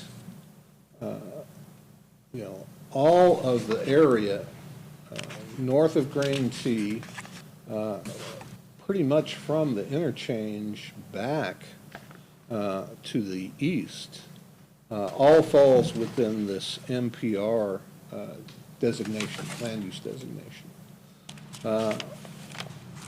So the question becomes, we have seen, prior to this time, we've seen C2 commercial zoning for the field house, for example, and then a piece of property next to the field house that was rezoned to C2.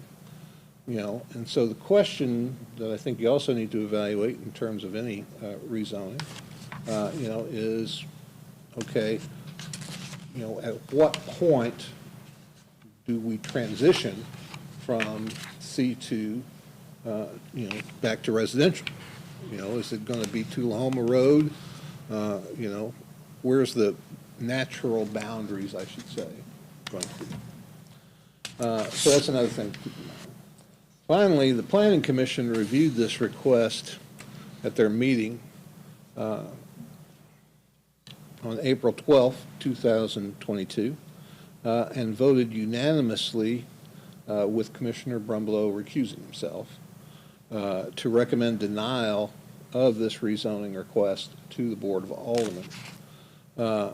So in the same sense that the last rezoning application required a supermajority, this one also requires a supermajority because of the denial by the Planning Commission. I have given you motions to approve and deny, and of course you always have the option to table if you feel like you need additional time to consider the application or additional information that you may not have available to you at this time. So with that, that's my report, unless anyone has any questions. There are no questions. Mr. Bullard, would you like to come speak on behalf of the applicant?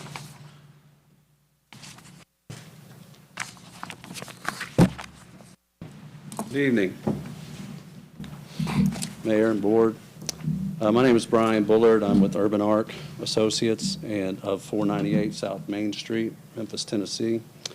I'm here tonight representing Michael and Jennifer Tillman and their living trust for this particular 40-acre parcel of property, which is north of Green Tea and west of Tullahoma Road. We believe this request is in alignment and in anticipated alignment with the growth of the city and the county's zoning. Mr. Page did mention that this particular parcel, according to the comprehensive plan, is marked for low-density residential, but he also at the same time mentioned that the Fieldhouse development and the C2 zoning, which was granted there. And so we feel that it is a natural corridor for those things mentioned in the previous case that came before us tonight, that were things like retail and mixed use and commercial usages along that I-269 corridor. It's opened up that possibility for us now. So we're asking tonight for a C2 highway commercial zoning for that particular parcel.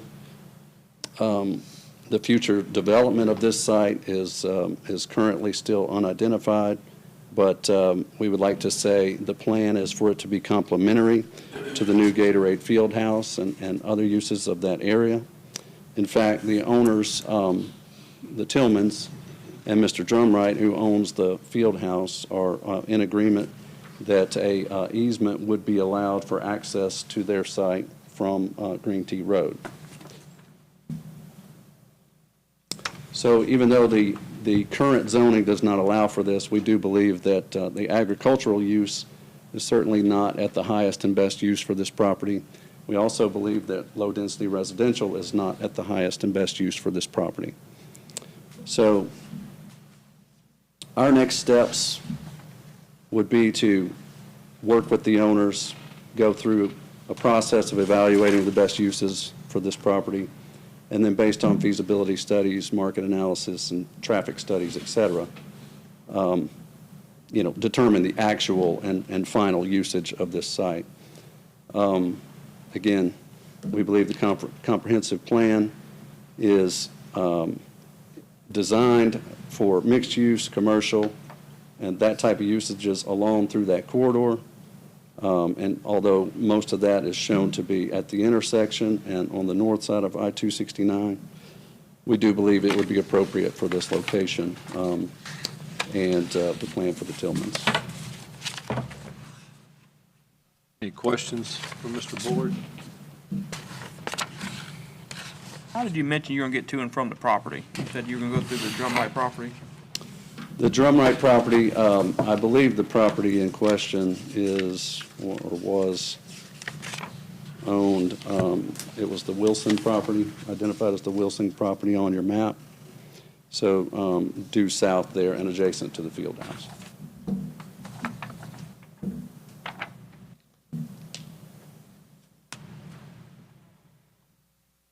Any other questions? I'd like to make a motion. Yes, sir. Make a motion to recommend approval to the Board of Aldermen of the rezoning of parcel number 20793200.0-0000 5.00, the Francis Ann Luckett Revocable Trust property, which is a 40.60 acre tract located on the west side of Tullahoma Road, north of Green Tea Road, and east of McInville Road in Section 32, Township 2 South, Range 7 West, from the A Agricultural District to the C2 Highway Commercial District, based upon the following findings, and include items 1, 2, and 3 in the motion. There is a motion on the table. I do see that there are people that want to speak. Yeah, there are people that would like to speak, so if I could take you one at a time. There is, the active motion is on the table. We'll continue some discussion. Would you like to be first? It's fine with me. My name's Alan Salt. I live at 1860 Green Tea Road. The property is right behind my property. Okay? This has kind of seemed like a foregone conclusion that it's going to get shoved through since there was a no-show at the planning meeting, which I think was very disrespectful. There's been no plan proposed. Now, you're looking at just rezoning this thing. We can put anything we want back there. Red roof ends, it doesn't matter. That's not right. That's not right. And I'm trying to contain myself because there's been no communication. Now, if you're right behind my house, I think you should kind of let me know what the heck's going on back there. Show me some plans. Now, I have a good position of working in Charlotte, Nashville, Atlanta, Memphis on projects of this type, okay? If it's done right, hey, it's going to be great. It's going to be cool. It's going to be great for the city. But all the publicity I've seen, this thing's getting shoved through. Is it? Is it? Is there already a foregone conclusion? Am I wasting my breath and time? I just want to know. I don't think it's a foregone conclusion. Okay, that's all I wanted, was an answer. Yes, sir. Because number one is a plan should have been presented to us to let us know what's going on. I've got security issues, okay? I don't want anybody in my back door overlooking my property, seeing what I'm doing. I want to see what's going on back there. Personally, I was hoping to buy it from the buckets so I could raise quail and keep the country back there. But I understand the city growth. It is a nice area. When the exit went in at McInville, I knew things were going to happen. I'm not dumb. Like I said, I've been in construction for 40 years, industrial, major commercial construction. I know what goes on. But there's also a little bit of planning and communication that goes on. And that's what's got me fired up. There's been zero from anybody. You know, everything's hearsay. I hearsay they're going to 5-lane Green Tea up to McInville from Getwell. I don't know. I don't know. I'm in the dark. I'm like a mushroom, and we all know what that's about. You know, you know, and something else is they went in and stripped the land, and I thought Hurricane Creek was a blue line. I thought you couldn't touch it without Corps of Engineer approval.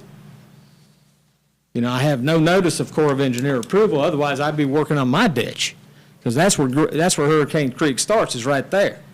I can't touch it without Corps of Engineer approval. No, either that or I go to jail or get fined. But they just seem to be just walking right all over it. That's fine. You know, I'm not here to condemn their attempt at a development, especially the way it sounds. It sounds like it could be something like a Marriott Convention Center at a Robert Trent Jones facility. Something really beneficial to the city. But communicate. You know, don't tell me we're going to put a 7-Eleven in River Fence back there. You know, I don't know. You know, I haven't seen anything. And I'm still peeved about anybody not showing up at the Planning Commission meeting. That is not right, and it's very unprofessional. You know, the security issues, traffic. If we've done traffic studies, infrastructure studies, you know, all the basic stuff that comes with it. And even knowing if it's a suitable site for construction. I mean, it's a gravel pit. You know, I mean, it's really not beneficial for our agricultural. It's not beneficial for construction unless you do a lot of subsoil construction with it. I mean, like I said, I've been doing it 40 years. I know what's up. Other than that, they answered the access issue, which was an easement off of next to the field house off of Green Tea. And by the way, I am not for it or against it. I'm not. I just want to know what's going in my backyard. This was going to be my last place to live. Okay? If this thing builds up, I'll have to sell eventually, with the right money, of course. But the thing is that it has to be, you know, it sounds like it's going to be great for Hernando, but let's do our due diligence. Show us what's going on. Right now, we're playing on the come. We all know what that's about. It may or may not happen. Give us some solid information so that we can make solid decisions as grown adults. That's all I have to say, and I thank you all for your time, and I don't mean to be on edge, but it's in my backyard. May I make a comment? Yes, Mr. Salt.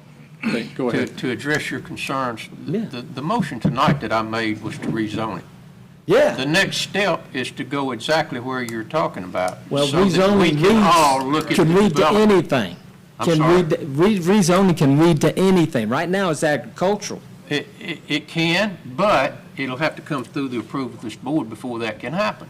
So, I mean, if you'll just stand by, I think what you're looking for, and correct me if I'm wrong, Mayor, but the next step would be for us to see the same thing you're talking about Well, in shouldn't that have terms been of presented development. at the planning meeting? I'm sorry? Shouldn't that have been presented at the planning meeting? It usually is. I'm not on the planning commission. I I can't know, but address I was that. here, and it was a no-show. It was crickets. Who was a no-show at the? The people wanting to change the property and develop it. Oh, okay. So, you know, that's our aggravation. You know, I know my neighbors. I wish we'd had barbecues instead of meeting up here, though, you know. It'd been a lot funner, but, you know, I'm trusting y'all. Voted for a lot of y'all. You know, do your due diligence. Make sure that this thing's going to go the way it needs to go. Okay? I'm done. Like I said, didn't mean to have an attitude. Thank you, Mr. Salt. You wanted to speak, didn't you? My name is Charles Craig. I live at 515 Tulama Road, right next to the plot of land.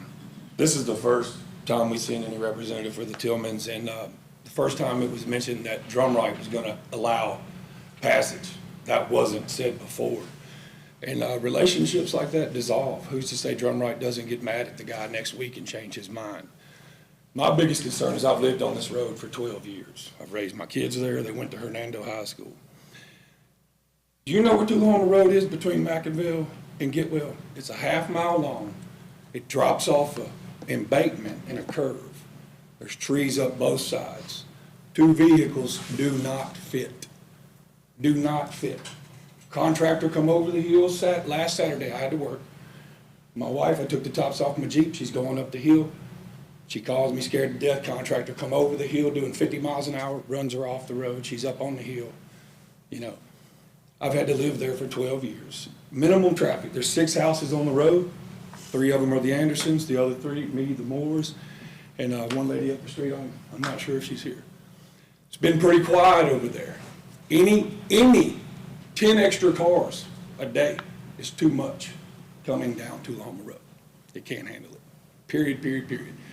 So the fact that his property only allows him to enter from Tulama Road with a promise or some agreement, we don't know if it's in writing, legal, whatever it is, it just shouldn't be rezoned, especially for highway commercial use when it has 0 highway commercial access. 0. It has backwood access. It doesn't even have a city road access. It kills it. Period. Unless he obtains his own property from Green Tea, or you guys come in and level a hill, widen the road, put a turning lane in, it just can't take it. So you're not considering the citizens over there that have to deal with the traffic that would be coming in and out of there. Green Tea's going to do what Green Tea's going to do. But Tulama Road, it's not there. It's 40 years in the past. Appreciate it. Thank you, Mr. Craig. I got one other thing I'd like to bring before y'all, and it's a little off subject, but it is on subject. When we have construction sites, please make an ordinance they got to clean the road or put gravel down to put their men on, you know, that are working on the site, which is normal for most construction sites, except in Hernando.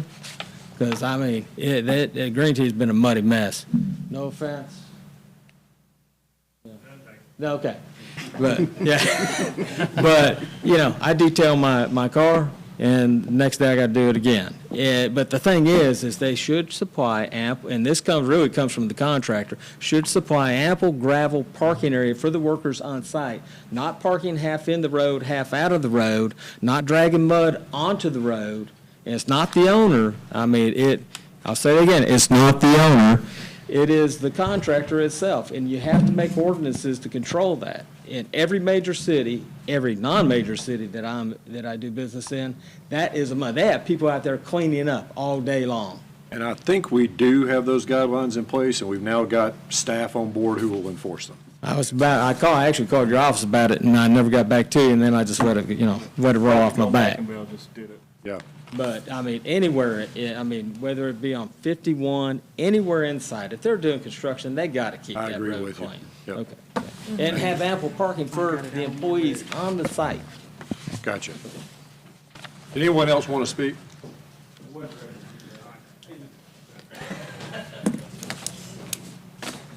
Lee Anderson, I live at 246 Chilhoma Road. Property in question is across the front yard. I can see it out the front of my house.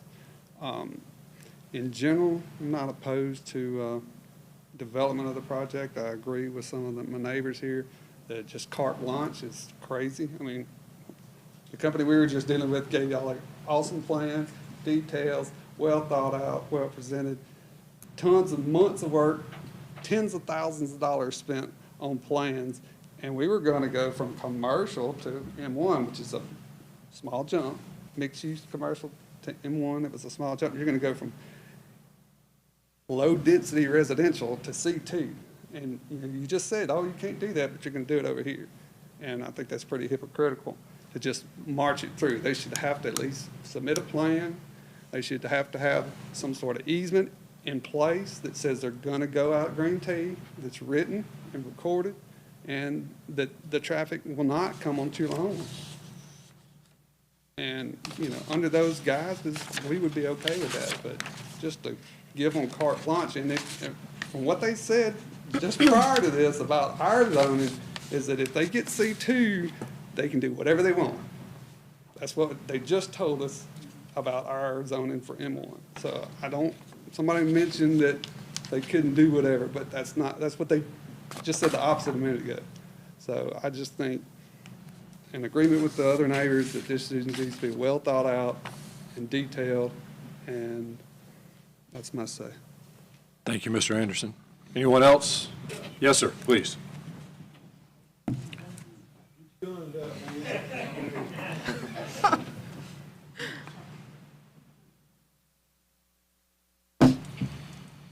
My name is James Ellis.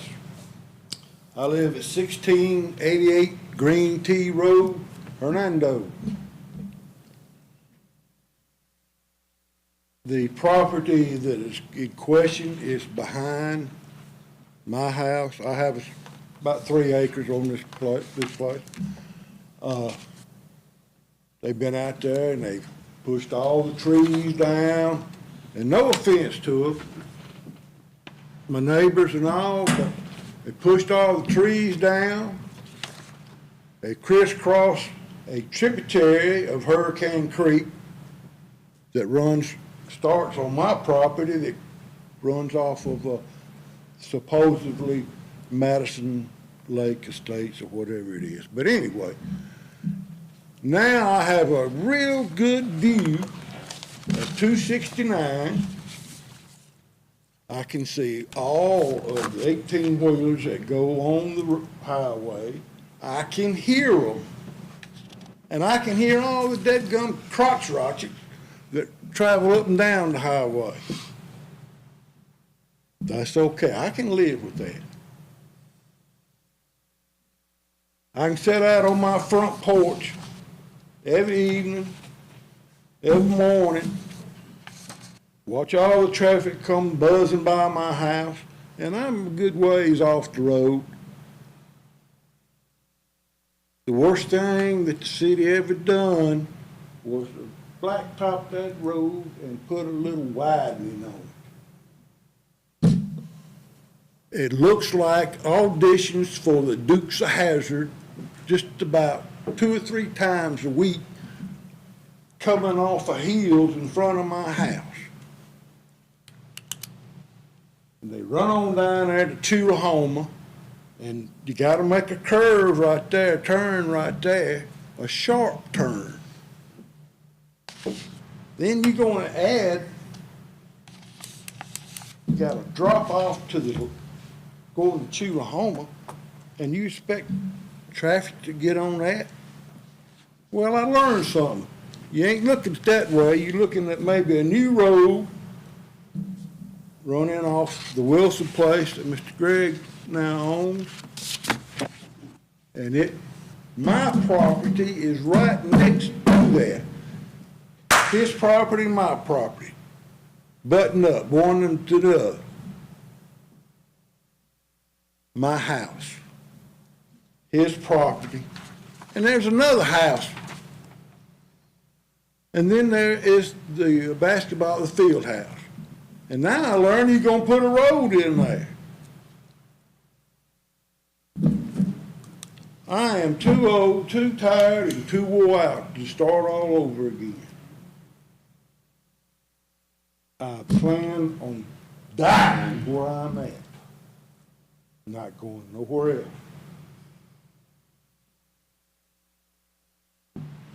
I go out every time I cut my grass, I gotta pick up trash.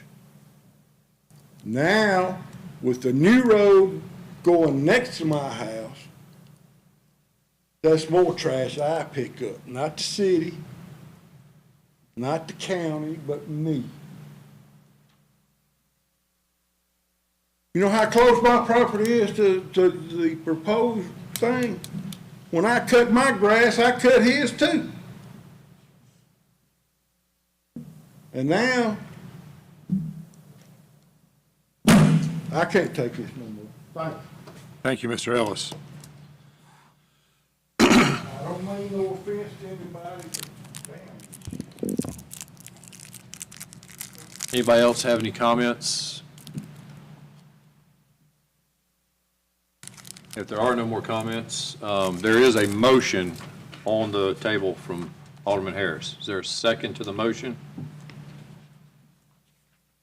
Second. There's a motion and a second. Roll call vote. Alderwoman Lynch, No. Alderman Miller, Alderman Robinson, Aye. Alderman Wicker, Aye. Alderwoman Ross, Nay. Alderman Piper, Aye. Alderman Harris. And that motion passes.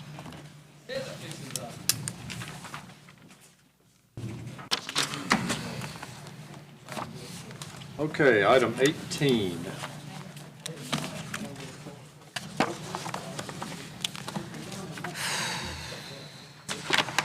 No, we've been out there 15 years. Hernando and us 15 years ago. We get nothing for it. Not one city amenity. The police don't even know we exist when we call them. This is ridiculous. He's going to give the man what he wants with no plan, didn't even show up, respect nobody with nothing. But you denied the bigger project that would have paid for it. It's the craziest thing. They have a design. They're one on one side of the road, one's on the other. Hernando's known for the good old boy system. We just watch it happen. Yeah, that's why they make lawyers. All right, we're going to move on to the next item, Mr. Salt.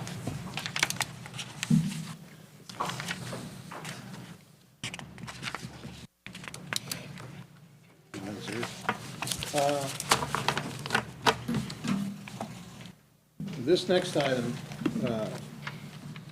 began initially from a inquiry by some folks that live out in the Green Tea area. And it also kind of reflects a number of inquiries we get from time to time about, you know, can we do a mother-in-law wing? You know, can we do, you know, a place for this person or that person,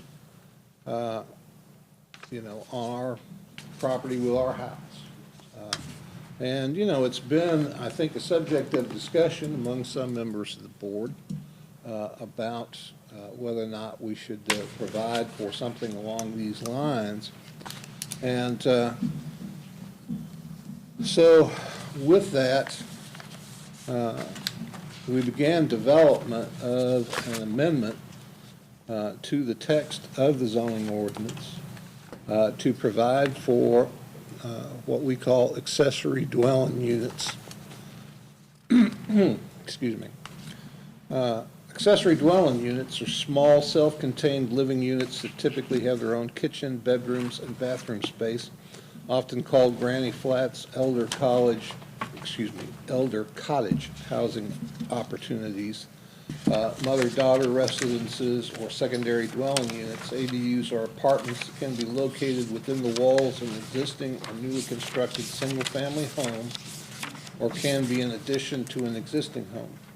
They can also be freestanding cottages on the same lot as the principal dwelling unit, or a conversion of a garage or barn. You know, so basically, in terms of these accessory dwelling units, they can be either, you know, an attached situation where they're like an addition to an existing house, or they can be detached, you know, like a freestanding kind of cottage situation. Okay? Now, I might say, in terms of the staff report that you received, this staff report was prepared, it was one of the last staff reports that Kendra Cobbs prepared before she left. And, you know, the Planning Commission, of course, reviewed this and voted to recommend approval. However, since Austin has come on, you know, we've sat down and talked a little bit about it. And the original amendment was kind of based on a provision in the agricultural district that allows for the construction of 2 dwelling units on a single piece of property, as long as the 2 dwelling units are constructed in such a fashion that if the property were ever subdivided, it would create conforming lots, basically. And so that's kind of what Kendra based this proposal on. In considering that, one of the issues that we kind of ran up against was the fact that if we're talking about, you know, lot sizes, you know, that would almost create a situation where you would have to have basically twice the minimum lot size in order to achieve it. That if you were in, say, the AR zoning district and you had a minimum lot size of 1.5 acres, you'd have to have 3 acres at least to make 2 dwelling units go, which, you know, seemed excessive, particularly if you were involved in a situation where you were adding on to an existing house. Okay? So we sat down, had several discussions, and we'd like to present you with an alternative.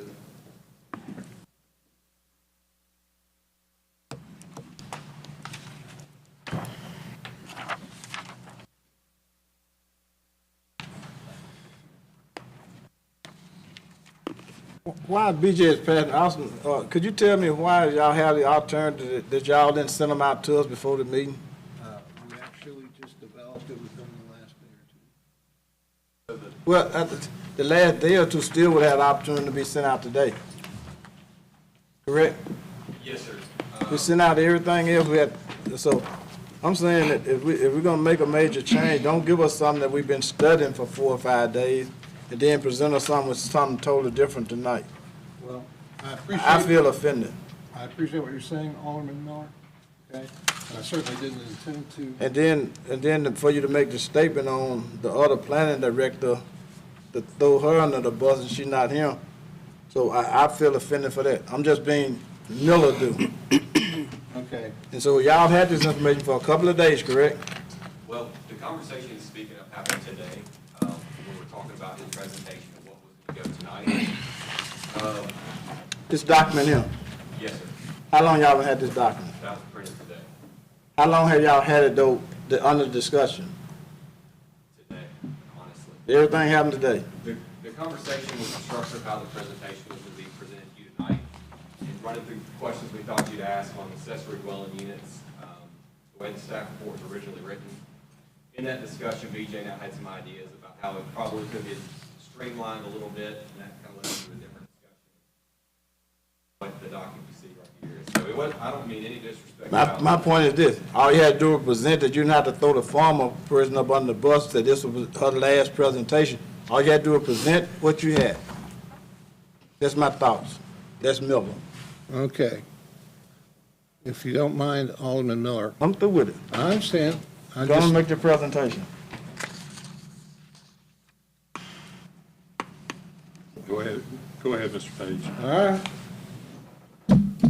I didn't intend to throw Kendra under the bus, and that was not my intention. Make your presentation.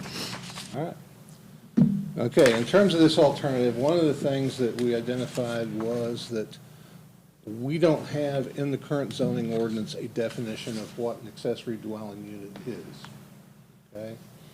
So that's the first thing you see on the proposed alternative, is a proposed definition of what an accessory dwelling unit is.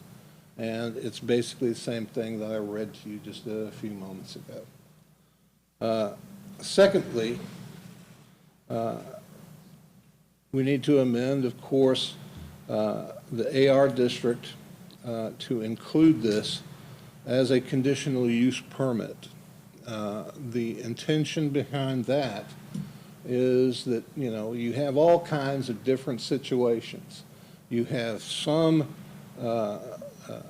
locations that are just independent properties that people own. You have subdivisions with restricted covenants, things of that nature. We felt like it was important that it be a conditional use permit so that there was a public hearing with notifications to neighbors so that they would know what was going on around them, you know, and would at least have the opportunity to voice any concerns that they might have. Okay? Then secondly, as I kind of discussed earlier, you know, there's basically two kinds of dwelling units we're talking about here. Attached dwelling units, you know, that are like extensions or expansions of an existing house, or a freestanding situation, you know, where maybe somebody is converting a detached garage or a barn. So essentially, we have tried to address those. You know, first, of course, that all the property is vested in single ownership.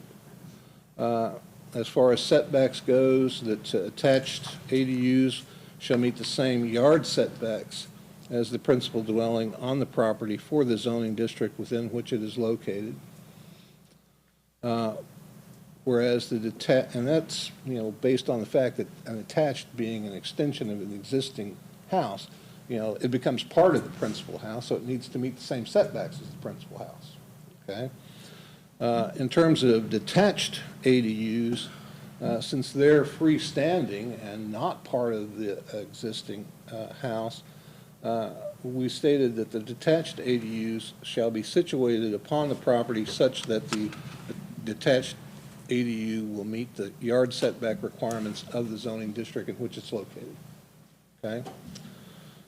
Then, as far as appearance and design, essentially, in both cases, what we're trying to get to there is that they utilize the same materials and colors as the existing house, so that everything conforms with each other. In terms of attached ADUs, we include a requirement that they be designed such that they appear to be just an extension of the existing house and not like a separate, distinct dwelling unit that would give it the appearance of, say, a duplex. And then for detached ADUs, we've put just the requirement that the design be compatible with the appearance and character of the principal building, and use the same materials and colors. And so that's the proposal that we have. And I would like to say that, you know, my intention was, you know, I'm not trying to spring this on you at the last minute, you know, and certainly if you feel you need more time to consider it, like anything that we do, you always have the opportunity to table it to the next meeting if you feel like you need more time to look it over. So that's my report, unless anyone has any questions. Any comments or questions or concerns? I have a question, and I may have missed this, but we're only talking about these two zonings. You're not talking about any R30, R40, or anything like that. This is only. No, that's a good point. In our zoning ordinance, in every residential district, from R40 down to RM6, they all start out, when you get to the conditional use list, they all start out that the conditional uses will be the same as those in the AR district. Okay.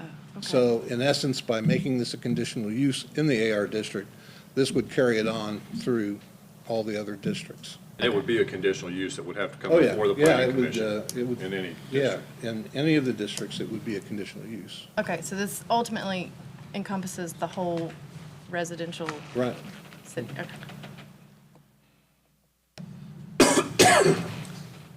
So right now, there's No nobody provision for can this at all. build No. an extra, like an outdoor pool house or something. Nope. Well, let's put it this way. You could have an outdoor pool house, but the minute you move somebody in there to live there on a permanent basis, then. Okay, okay. It would be a violation, yeah. Mr. Steele, did you want to speak to this? Because I know you've done a lot of research on it, and you actually have a client we're talking about, you're trying to get one built for.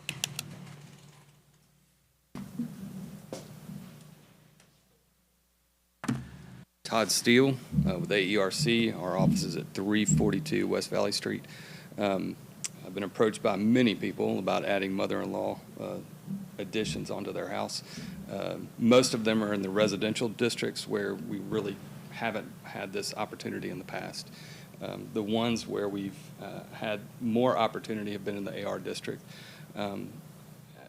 As my parents are aging, we are looking for, people are always coming to us asking to add on something to their house for their aging parent. We've also had a potential client come to us asking for them to be able to build it's really another residence behind their own residence for their family to move in so they can take care of them. So I just know from experience that building an ADU is cheaper than paying for long-term care in a facility, because those are running about $6,000 to $7,000 a month, where you pay just a regular house note for adding on to the ADU. So I do have a client and that's the reason that we're bringing this forward. If anybody would like to see the plan, I don't have the plans with me, but if anybody would like to see the plans, then more than happy to show them. Any questions? From your perspective, you're an architect, can you just talk a little bit about the prevalence of ADUs? And I know enough to be dangerous, but I know they used to be something that was part of a community.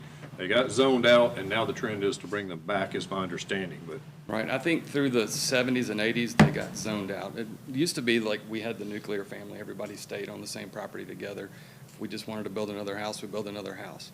It got zoned out because I think there were people that were taking advantage of that and then selling things off. And so, but I think the reason that it's starting to make a resurgence again is that people are really wanting to really age in place with family. That's the majority of what we're seeing from an architectural side. It's people coming to us asking for this. They're not coming to ask for a rental, you know. In other big, large cities, they are using this as rental property. But that's the kind of renter you want. You know, if they're going to be in your backyard, you're going to make sure and have somebody in there that's taking care of it. You're going to make sure that they're taking care of it. That's not the reason that most of the people that are calling us, or all of the people that are calling us to add this kind of stuff is not, or this type of use. for adding an aging parent. Any questions from Mr. Steele? I guess this might be a question for Austin, I guess, ISBJ. If the HOA have it in their covenants that this is not allowed, where we at? This would not protect someone from enforcement of covenants. Basically, covenants are private agreements between people who live in a subdivision to either do or not do certain things. And a lot of subdivisions, as I'm sure you know, have covenants that say that you can only, lots can only be used for single-family residential use. Right. Okay? So even if the planning commission granted someone a conditional use permit for an accessory dwelling unit, that would not protect them from being sued by a neighbor or homeowners association. Let me lead on over to the lawyer, because why would we approve it if it's in violation of the HOA? That's what I'm saying. I'm trying to see if we'll put ourselves in the middle of a legal battle. I think the answer is. I'm just asking for clarity. I Yes. just think that you're approving it for anyone who doesn't have an HOA that doesn't allow it. I mean, if you have an HOA that doesn't allow it already, then this is not going to trump that. That's what I was asking. I have a quick question. So the design and appearance, will that be presented to the planning commission when the conditional use is brought to them? Yes. Okay. This is, if you think about it, we have several conditional uses scattered around the zoning ordinance that have what I call threshold conditions. In other words, things they have to meet right off the bat. Like if you think of wrecker services, for example, or salvage yards or things, or mini storage, there'll be 4 or 5 things that you have to meet right off the bat. And those will be things that have to be shown, as part of the conditional use application.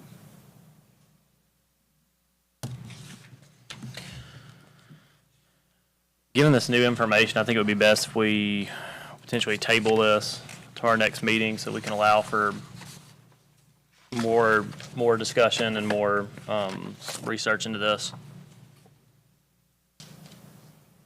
It's just my take.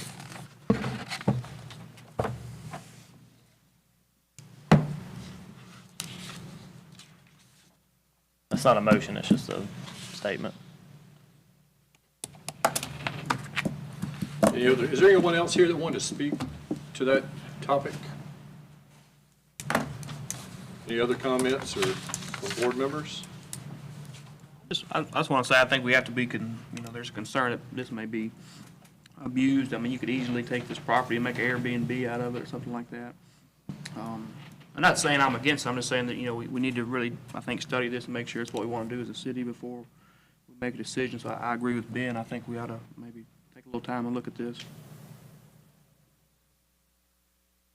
And I'll just voice my opinion because these have been in my neighborhood forever.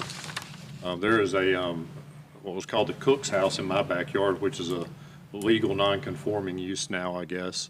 Mr. Bruce down the road always lived in the front house and rented his back house, and then he got older, he moved to the back house, rented the front house.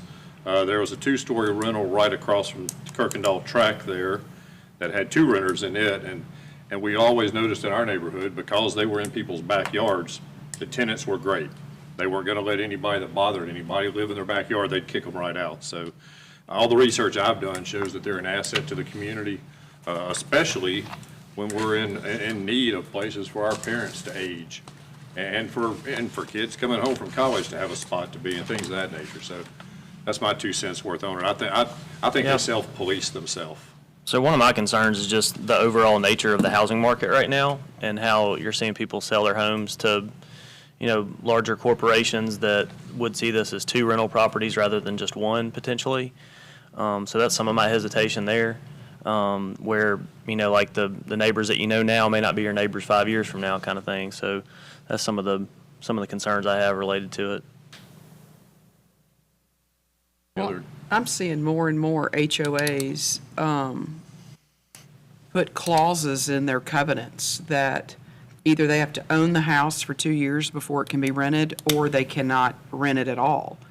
And so, of course, that's going to shoot this down for those areas.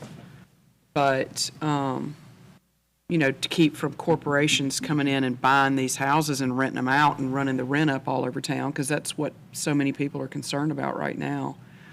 But, I think from a standpoint of what you've said, because I had aging parents, they're no longer living, and I would have loved to have had them in my backyard, and even thought about it. But it wasn't anything I could have done in my neighborhood because of the covenants and things like that, single-family dwelling, things like that. But, I don't know, it's kind of a double-edged sword, because there's, somebody could run with it in a negative direction, but it started out as a positive, very positive thing.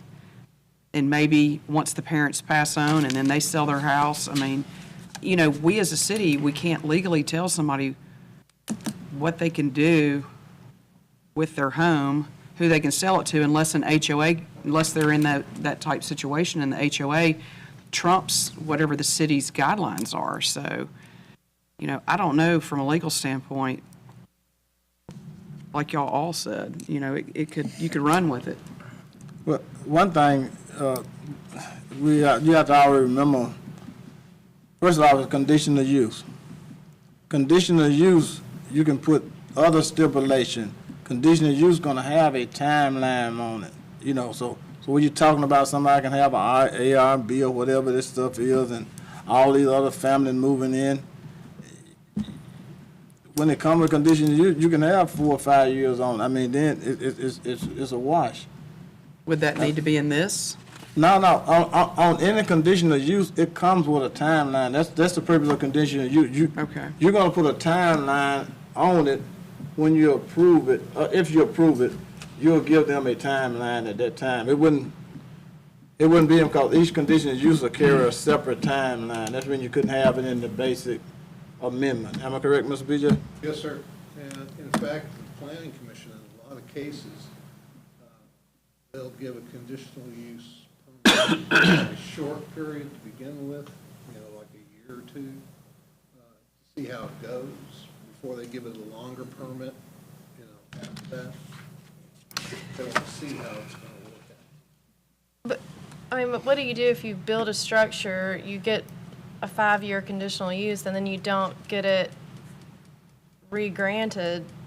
Then what do you do with the structure that's built in your yard? Well, I think to a certain extent that's incumbent on the applicant. If you come in, it's kind of like tonight when we heard the Huntington proposal and they showed their pretty picture, of the stuff they were going to do, and everything. If somebody comes up to the podium, and they represent to the Planning Commission that they're building this addition or this cottage, if you will, because they have aged parents.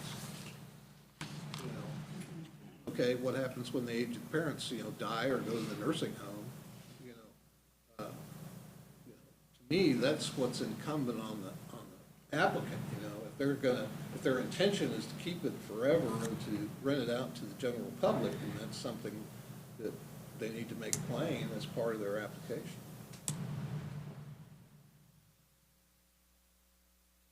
Yes, Todd. Can I ask a question of Austin, since he came from the county? Small wing affidavit that really outlines a lot of the same things that are. There's something.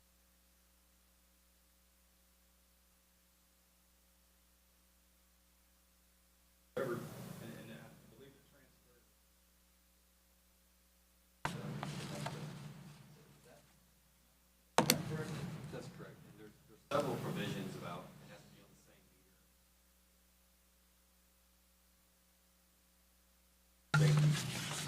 Fire department.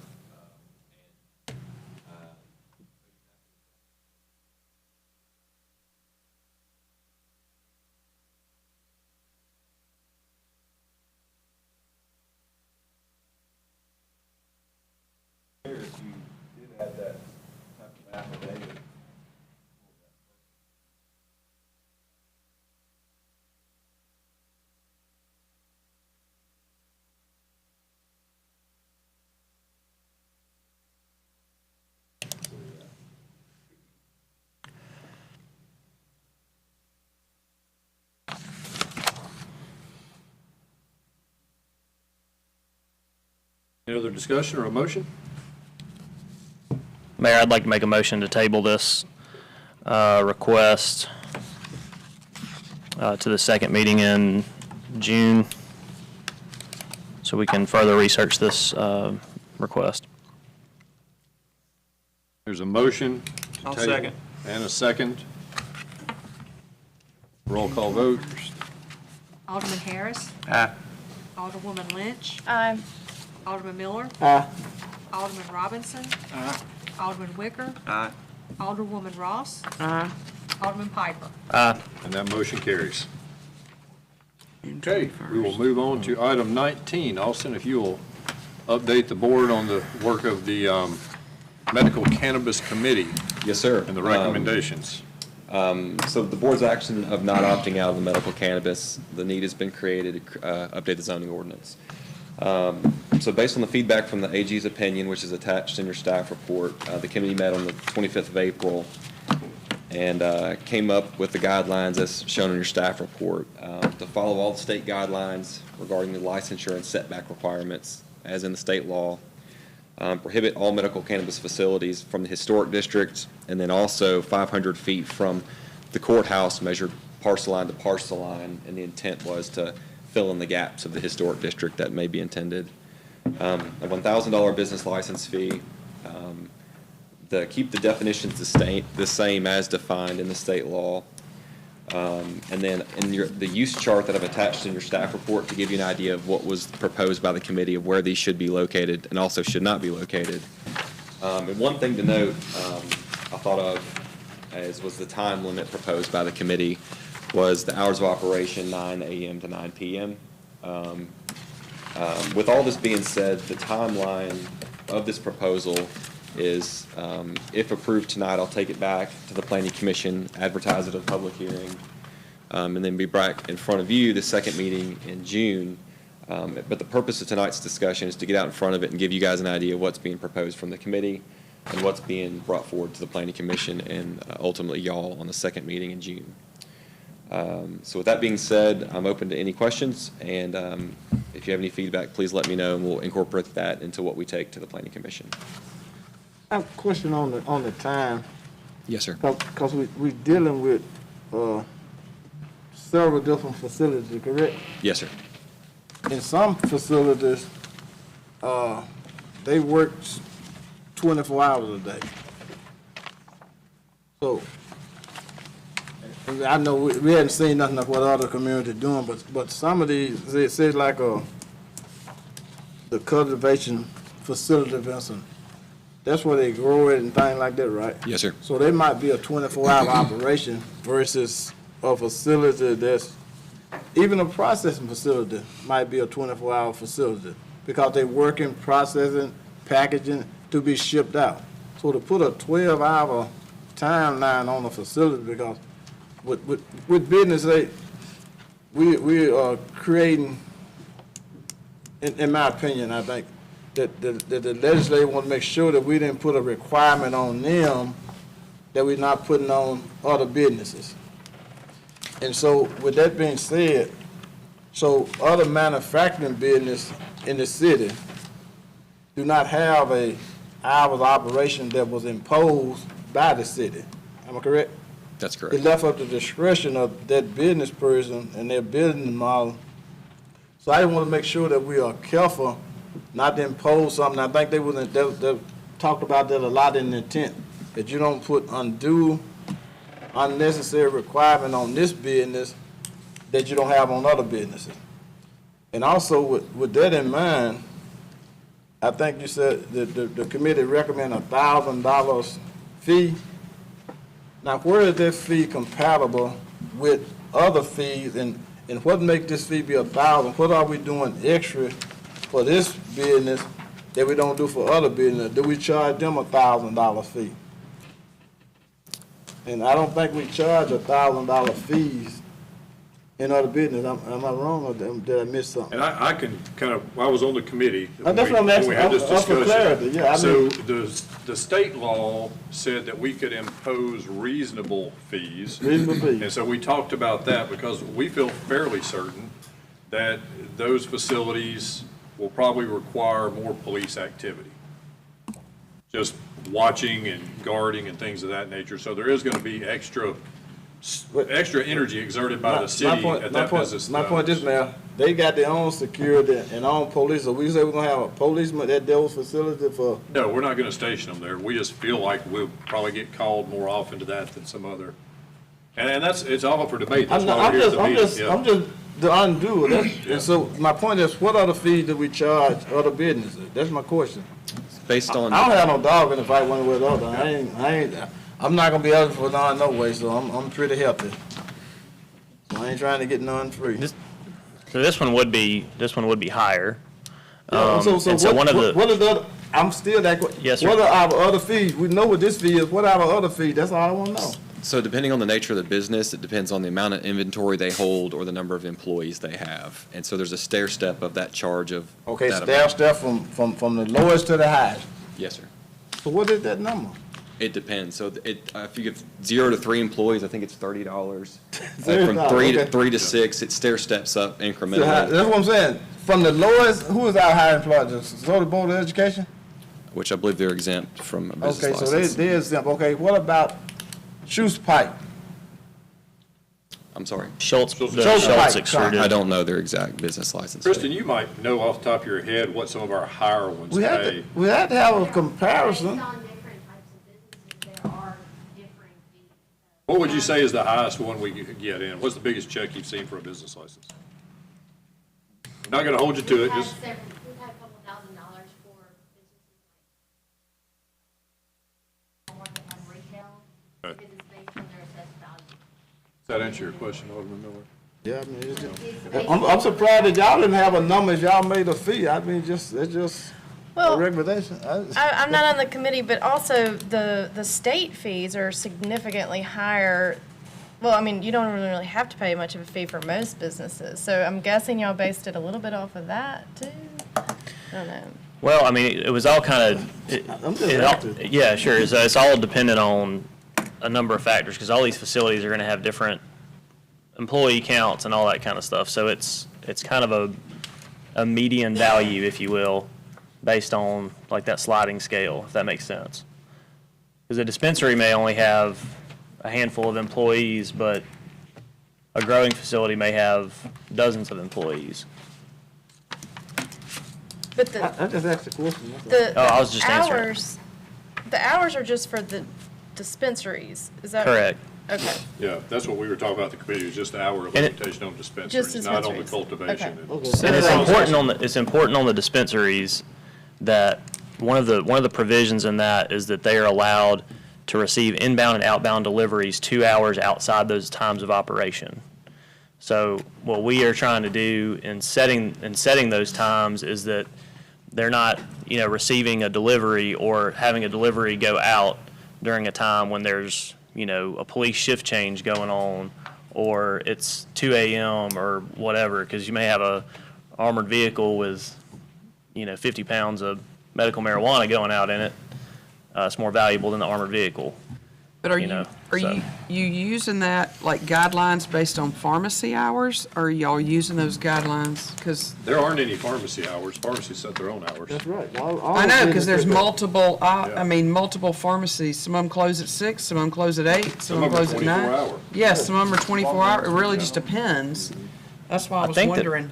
I think that we looked at a lot of the like liquor stores in town are open 10 to 10 for the most part. So this is kind of again, it's kind of a halfway between what these two businesses are. I mean, certainly it's not it's regulated like, alcohol is, because it comes under that same umbrella from the state purview.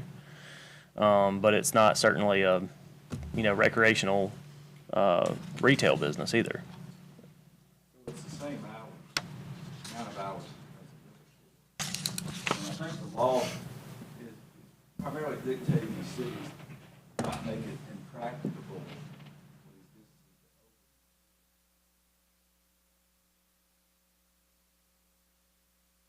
For you to have any of these types of cannabis in our city. I mean, all of them will be have ample opportunity to open up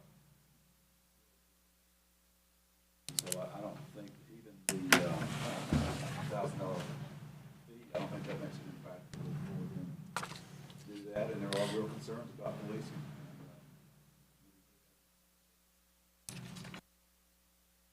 It is important, like I know we mentioned the historic district, but there are other historical districts that are included as well, correct? That's correct. So it's not just the one that you may just think about the town square. There's other historical districts as well that would be included in this, in addition to the radius of 500 feet from the courthouse. And, we can certainly try to include that map that we were kind of looking at, right? Of where those districts are and kind of what that overlay would be, I guess. Absolutely. I want to make sure I'm clear that I appreciate any and all feedback. The purpose of this discussion is to bring y'all back an ordinance that you want to fully see adoptable at the next meeting, second meeting in June. So any feedback you see for me to take to the Planning Commission, I welcome. Well, I think change that from just saying the historic district to any historic district, because that is a little Historic confusing. district zoning, because we Okay. have official zone, the historic Yeah. district zone. Yeah. And just so we're all clear, there's a couple of places near the square, near the courthouse, that are not in the historic district, and we wanted to make sure we reached out at least 500-foot radius from the courthouse itself to make sure we're not there with the dispensaries.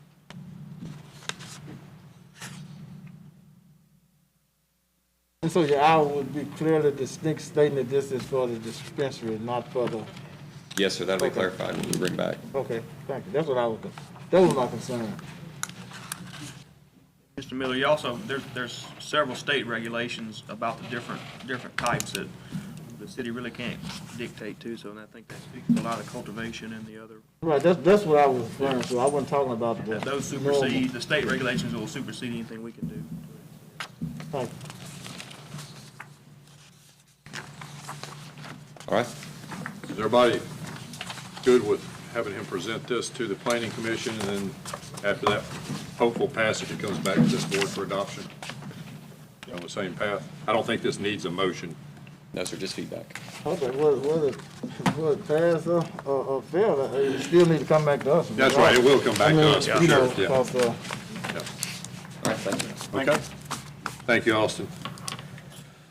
Okay, a couple of meetings ago, Tegra was coming forward for their personal property tax exemption, but we had gotten it out of order. It is now ready. That's items 20 and 21. If I could have a motion on the resolution. So move. Second. There's a motion and a second on item 20. All in favor, say aye. Aye. All opposed, no. That motion passes. Item 21 goes along with that. It's the resolution for real property tax exemption requesting 9 years for 2020. So move. Second. Motion and a second. All in favor, say aye. Aye. All opposed, no. That motion passes. Next, as y'all know, the bids on Green Tea Road came in way over budget. We had tabled it to try to figure out what to do. In the meantime. 22. I'm sorry, did I curbing miss gutter. one? Yeah. I'm sorry. All right. Okay, this one, Jared and I rode out to the soccer field to look at the curbing, and we didn't see any curbing on the right-hand side by that first soccer field, and we thought some needed to be there. I said, wasn't that in the plan? He said, well, I don't know. I guess it wasn't in the plan. We really need curbing there so people aren't driving up there. It looks more like a road. The machines are still on site. Joe Frank says they can do that for another $7,500. Jared and I thought we needed to do it, so we thought it was important enough to put it on the agenda for y'all to hopefully approve before they leave the site, and the price will go up. Where's this at? Right when you drive in, on the right is going to be a new parking lot. Yes, sir. Just past that parking lot on the right is the first goal of a field. There's no curbing along the end of that field to keep cars from driving up and trying to park there. All right. So that's increased the total cost of this project to what now? Another $7,500. But this is coming out of a different line, correct? That's a project. It's still same. It's coming out of the paving. It's still the same project. What was the initial? What was it, like 54? Six something. I thought it was like 3-something for the soccer fields. You did half of it, it was 6-something total, and then It was The 3. original then budget you was split 3.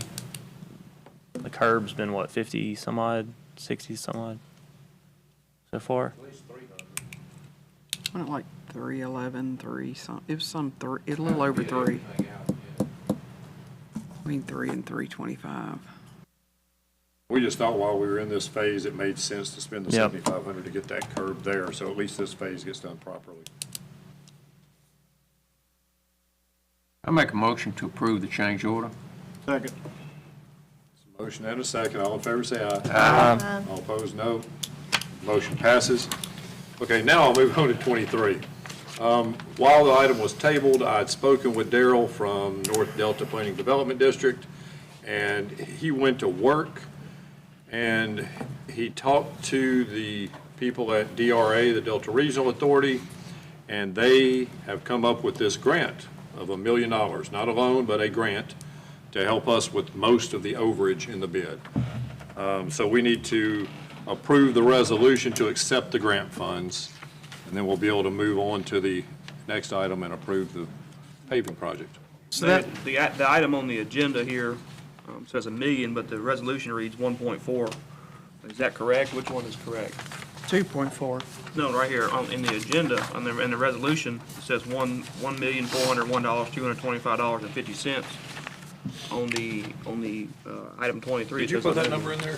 The 1,400,000? Additional funds. Oh, yeah. That is the total additional funds that will be spent. So there's 2.4 million.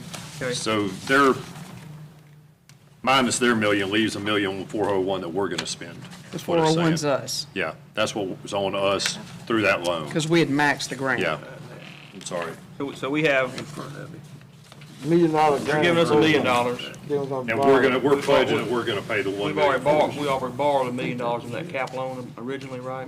We had $1.1 million in there. We're gonna have to come up with another 3 somewhere. Where are we planning on coming that up? Where's that gonna come from? I'm not sure.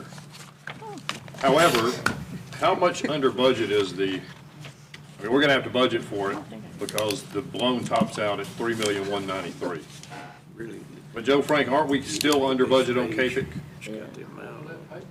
Yeah. I don't have that. So it's gonna be less than a 300,000 difference. We just don't know how much because we can't get all the numbers together. We tried to do that today and we just couldn't come up with the right number. Page 2. So there will be a difference we'll have to come up with in the next budget. We just, somewhere between 300,000 and under that we'll have to come up with. Say next budget, you talking about next year? Yeah. And that additional to the Sally Port we approved at the last meeting? Yep. That wasn't funded? Sally Port was funded in our budget. We gave $120,000 to the animal shelter, so it wasn't. Gotcha. Okay. Do we have a motion to approve the resolution to accept the grant? So move. Second. Motion and a second. All in favor, say aye. Aye. All opposed, no. Motion passes. Next is to approve the lowest and best bid of $2.4 million, $2,401,225.50 to be exact, from Phillips Contracting. And Mike, can you tell us about the conversations you've had with the contractor? I've been in contact with the contractor ever since we opened bids, and he's ready to go to work. I talked to him today. Excuse me. Based on our original contract, we had a completion date of July 31st. Obviously, with this delay, it's going to cost us a little more time, but he still felt confident he could finish the project by the September 30th deadline that's in the original MOU with AWG. So they're ready to go to work. And I spoke with Richard Kearns from AWG and let him know that we had found funds to proceed, and it might be a little past the MOU, and that didn't seem to bother him a bit. But we're going to still shoot for the MOU date.